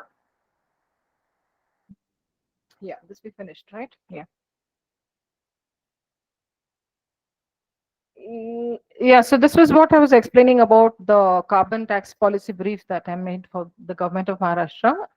And that this is what I had found in the literature review, that the general equilibrium modeling, which was based on secondary data, was showing regressive outcomes, whereas when real empirical evidence was taken of countries which have already got carbon tax for 30 years, it was showing just the opposite. Yeah. So empirical modeling was far better. Metcalf stands out. This economist stands out for his work. He used a model called Dubak, and that is what I would use if I had time for Maharashtra. And then E3 is a general equilibrium modeling. Most of the general equilibrium modeling, they have too many variables, The interest rate, the money supply, something in a remote village that is happening. And then your what happens, too much of variables when you bring in, it does not really give you, it's actually a model that has been developed by Cambridge University, but it has not stood in its results, has not been as good because of this. But you get an information a lot of how the variables move. Yeah? Metcalf, as I said, was the real, an empirical model always, a primary data model always works better, and that's how the real results were progressive. That came out in Metcalf. And that's, you can see what's happening. The greenhouse gases emissions have actually fallen by 30% in Sweden over the 30 years. So awesome. Yeah. Now this is what happened with Maharashtra. When I did the data for Maharashtra, we found that you are looking at carbon tax of $25, and what will be the effect on GDP? The GDP will actually increase, not reduce. Employment will actually increase, not reduce. GIGs will reduce for sure. By if we are looking at 2030, for example, there is going to be a 25 to 30% decrease in the greenhouse gases. So fantastic. If you bring a carbon tax, it works out very well in Maharashtra. Tax revenue through carbon tax is much, much higher, much higher, because carbon tax looks at 5 things: coal, gas, oil, petrol, and diesel. And that is the only thing that gives carbon straight, 1 to 1. 1 ton of coal, 1 ton of carbon GHGs. Yeah. So if you tax that, the revenue is very high because you're creating so many greenhouse gases. Effect is so awesome because you are putting that tax money into green technology, compensating poorer people. So very double, it's called double dividend tax, this one. Very good effect on tax revenue. Now, expert opinion. So I have a very dear old close friend. He's from the National University of Singapore. NUS, have you all heard of NUS? It is one of the top universities of the world in Singapore. So they have a leak one. Singapore has the best environmental policy. That's why it is so clean. And the dean of Leak One Public School in NUS is Professor Asher, very good friend. So I had asked him for his expert opinion. He said, "Don't bring the tax into Maharashtra. It's in a disruptive state, too much of political disruption, and this and the other." But he's a public policy guy, and he's looking at the political part of it. And I'm an environmental economist, and I know that it can be any policy you cannot judge beforehand until it comes into play. Because in the remotest of places with no technology, I have seen very successful environmental policies happening. As far as Latur, yeah, in Latur also I found very good policies coming through. So I said, no, you try it out. That was the expert opinion I had taken out. And then he had talked about good design, data implementation, and evaluation. So this is, yeah, that was about. So I hope that part of it is answered, how you change your research methodology to suit. Suppose the time is not limited time, you want to, the government is asking you for a quick decision, then what do you do? Okay, so I will go on now, the conceptual gaps.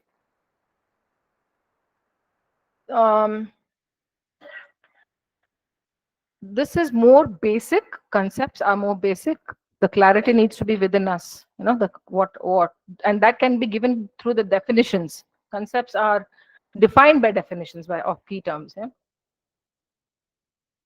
So when there are, so we've given an example here. There will be need for more research to understand the relation between two concepts to refine a theoretical framework. So if two concepts are not very well understood, then that gap that occurs, you may not be able to handle it. So first is to go for the clarity of the concept. Try to understand it completely. If we are looking at greenhouse gases, then we cannot be looking at biodiversity. These are two different concepts. Yeah. If you're looking at greenhouse gases and projects and research around it, then we have to look at carbon tax and ETS and all of these. So connected concepts. Yeah. So that sometimes there's a conceptual gap, and that can make your research go wrong. So be very, very careful about that. Methodological gaps. Now I told you how methods there is a gap in the method. I've already spoken about it. Yeah. So your methods they could be also that it is a new area and there is no methodology over there. So then you need to develop that methodology too. Though I must say that most of the work as of now has been researched, and you do have methodology for most of the things. But if there is no framework, you need to create a proper one. So this one was, I wanted to talk to you about the composite waste index. Yeah. So so this is, have you ever heard of NEEDI? Have you heard of NEEDI? No. It is the top scientific institute of India. It's a government institute. It's in Nagpur, NEEDI. So they are scientists, and we are economists. So we were looking at a composite, so I was looking rather at a composite waste index. There is no international index, waste index, in the world today. There is one which shows what's if you have organic processing that your index is high. That's it.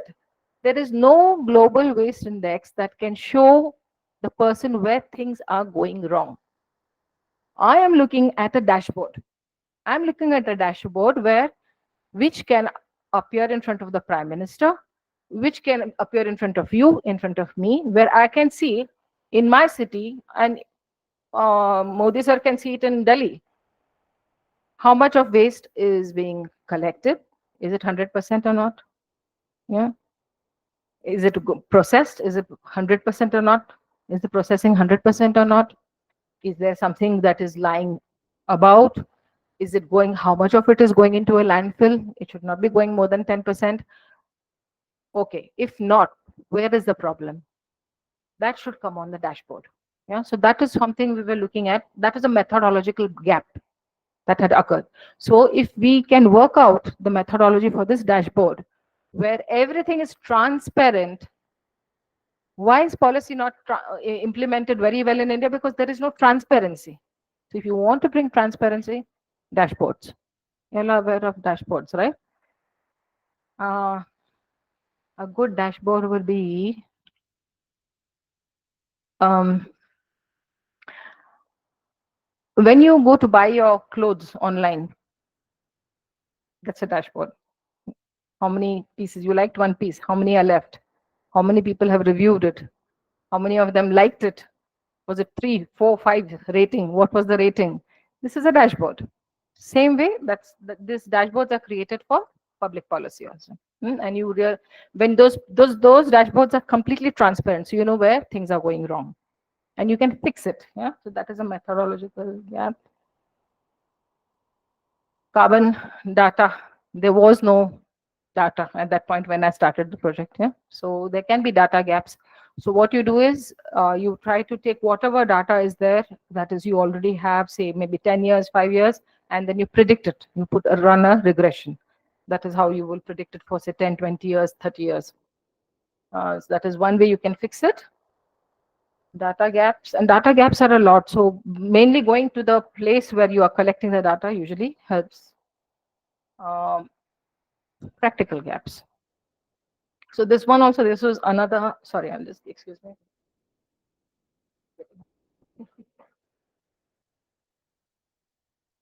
So if you're looking at practical gaps, this was a project that came to us in 23, was it March, April, from the Tehsildar's office, came to Vocal Institute.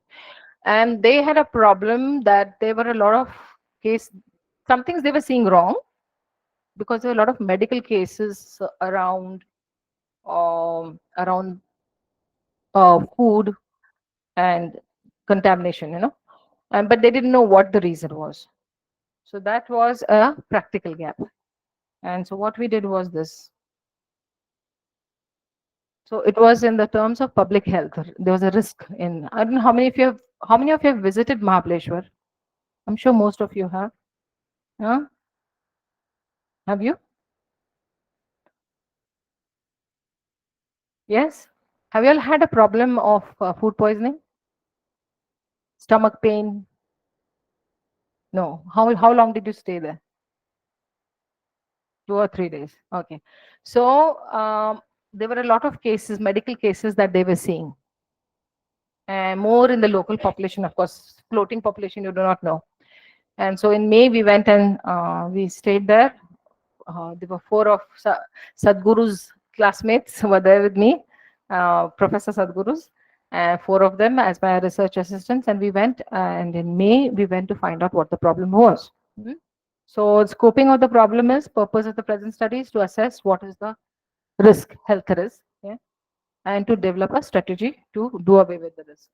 So already the methodology is there. It is in the highest health risk band, water contamination, right? So it was a water contamination problem. Then there were various methodologies already there, and we found out what the problem was. So in India or any other country, you will not be able to test for viruses. And what we found was that the water, Venna Lake, the water that is supplied to both Pachgari and Mahabaleshwar, the water is contaminated. How did we find out? We took the water samples from Venna Lake and from the water treatment plant. All of them were, it was contaminated. Now, what is the response in the population? If the contamination has got no problem, that people are not having anything, then there's no problem. But people were suffering a lot from diarrhea, gastro, food poisoning, a huge number of. So we went to, this is how we scoped the problem. And this is what we found. A lot of cases of diarrhea, especially in children. Now, in children, rotavirus vaccination was being given to all the students, so all the children. So I knew there was a rotavirus. Now, rotavirus comes from equine waste, from horse excreta. And we have a lot of horses in Mahabaleshwar and Panchgani. Their waste is lying on the roads in Mahabaleshwar. They are right next to Venna Lake. The excreta is right next to Venna Lake. When the rain comes, all that excreta goes into water. So naturally, rotavirus, there's rotavirus and salmonella, all of these are present. Children are suffering. They take the rotavirus vaccination, but they still need to be admitted to hospital. So there is morbidity. You can see the gastro has increased from say 1 June to 33 November. So all of this we did. Yeah. We picked up the water from Venna Lake, from the pumping station. And this is this water samples, the amount of coliform and E. coli. Deadly. The standard in India, it has to be 0 E. coli, it has to be 0 coliforms. So they were already at a very high, even in the water treatment plant in Mahabaleshwar. Pachgani, as soon as we told them that you have a problem, they fixed it. But it is now this is getting fixed. Mahabaleshwar, they are getting it fixed. And the collector, someone wants to join your meeting. And then, yeah. So this was the purification plant, also high in contamination. This was all the commercial areas, restaurants, also high in contamination. This is the groundwater. That's also high in contamination because so many years the horses are excreta is going. In Panchgani, the plateau is separate. So the horses are separate. So there is no contamination within the city. But in Mahabaleshwar, they are all over right next to the drinking water. So it was completely contaminated. Yeah, so these are the crucial issues, and then we gave the solution strategies. So that was, yeah. Yeah. So tips for finding research gap. Insufficient, so if there are insufficient studies, if there's lack of understanding in previous studies, there's a limitation of previous studies. When you're doing literature review, you will come to know all of these. Yeah. So look for sufficient studies. Look at, there are various gaps. There is geographical gap also. So which place you come from, which continent you are on, in which country you are in. Then the gender gap. Sometimes because male or female, that makes a difference. Income gap makes a difference. Also that comes in population studies. Then lack of studies, understanding controversy. Wherever you find these things, where there's a controversy, there's a BJP and Congress controversy going on right now. Research problem. Okay. That's a research problem. Okay. So wherever you see controversy, I mean, that was just a joke, but you go into your area and see wherever the controversy, that gives you the research question. And yeah, cause effect, causal research, and then yeah, that's about it. And look for problems, limitations, improvements. So you don't think, when you're doing literature review especially, you think, okay, this has been already handled, this particular problem, so we cannot take it up. No, there would be some sort of a restriction on that research, which we can carry forward.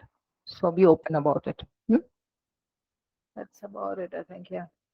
I've not covered the different types of research. Yeah. Because there are various descriptive types of research. There's some.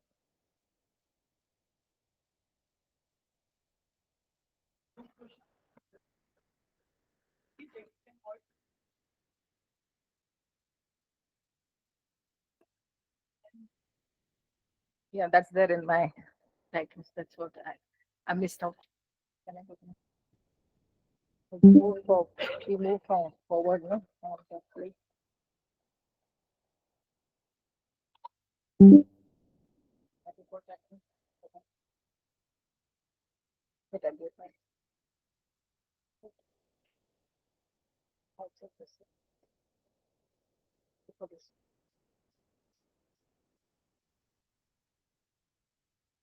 Okay, next.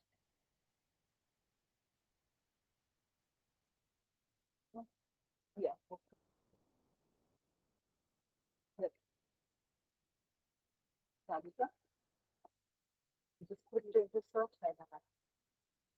Sadhika? Sadhika.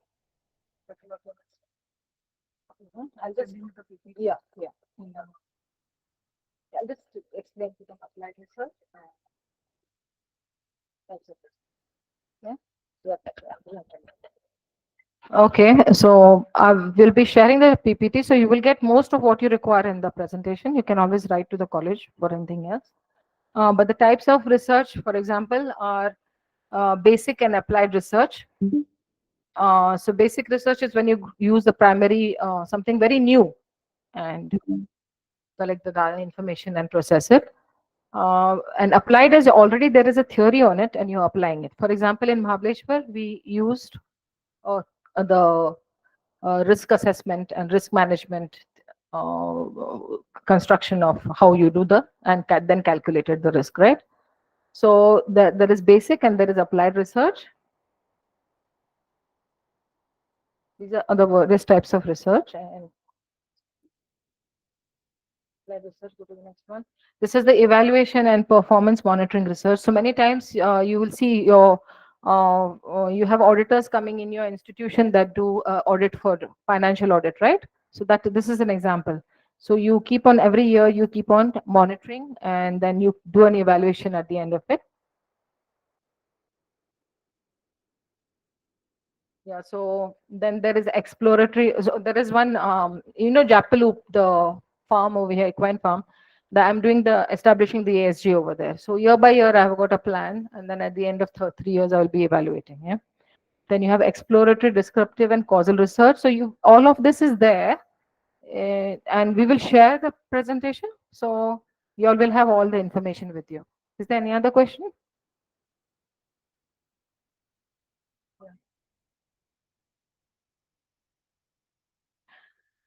Yeah, so the difference between empirical and analytical, empirical is when you take primary data and all the evidence of real life problems or no problems, but whatever is you are seeing, any observation that you are seeing in real life. There are some things you might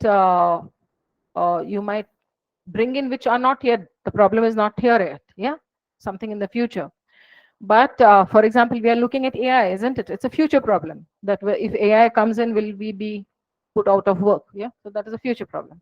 But empirical is what is now and here. So you are going to the ground level and finding out the problem, and that is what you are doing the research on. Now, the empirical, whether it is empirical research or it is not empirical, it is desk work, that is you are from secondary data, all of it is analyzed. All of it, any type of research is analyzed. So that is analytical research. So after you have found out all the information and brought it together, and you have processed the data, you have to analyze it.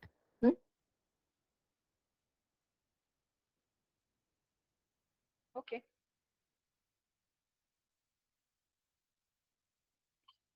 Thank you, ma'am, sharing the valuable information, our participation and research in sitting in front of dais. I would like to request Dr. Vice Principal Lobo, sir, please sit on the dais, and ma'am, please sit on the dais. Thank you, ma'am. Thank you so much. to sharing the valuable research. Because, ma'am, without without magic of statistics, research cannot be complete. And economics sector is a importance of very research. And because of statistical research, are complete clear picture of research area. Ah, and that's why Professor Ramakrishna More, Arts, Commerce, and Science College, and Department of Economics organized this capacity building program because of statistics is clear the pictures of research, and is the whole session of I'm completed statistical research and complete the area of t-test, y-test, and econometrics linear programming course. Thank you. I would like to invite Dr. Pratik Shinde sir to please share the vote of thanks. Thank you, Matore sir. The PPT presentation is shared on the official WhatsApp group. Respected dignitaries, speakers, faculty member, and all participants, thank you very much, organizing team, for giving me the chance for expressing vote of thanks for the inaugural ceremony and first session of 10 days national level online capacity building program on research methodology and magic of statistics, organized by the PDS Professor Ramakrishna More Arts Commerce Autonomous College Pune. Has been a remarkable journey for knowledge and skill enhancement. First and foremost, I extend my heartfelt thanks to our respected guest speaker, Professor Priti ma'am, whose insightful session on the introduction of research and research gap added significant value to our understanding. Your expertise and session, your expertise and passion have truly enriched our learning experience, and we are grateful for your valuable contribution. Thank you, ma'am. I would also like to express my sincere appreciation to our Vice Principal, Dr. B.G. Lobo sir and Dr. H.B. Sonavane sir, for their constant support and encouragement throughout the program. Your guidance has been instrumental in the success of this event. A special note of thanks to the head of the Department of Economics, Professor S.L. Bhoi sir, for his leadership and dedication to ensuring the program's smooth executions. I express my gratitude to Dean Faculty of Commerce, Dr. Ingola ma'am, for continuous support and encouragement. A special mention to our OS, Office Superintendent, Mr. Jhende sir, for efficient managing and administrative aspect and ensuring the continuous organization of the program. Last but not least, I express my sincere thanks to all participants who have actively engaged in the session, making this program vibrant and interactive learning experience. Your interest and dedication have been driving force behind the success of this event. In conclusion, I would like to express our gratitude to Western Region Center, Indian Council for Social Science Research, Mumbai, for their sponsorship and support, without which this program would not have been possible. Thank you everyone for being a part of this enriching journey. We look forward to future collaboration that contribute the academic growth and research excellence of our institution. Thank you very much. Here I announce today's program is concluded. Thank you. Thank you everyone.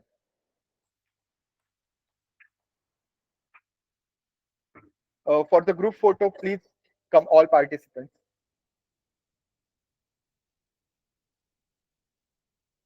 Yeah, na.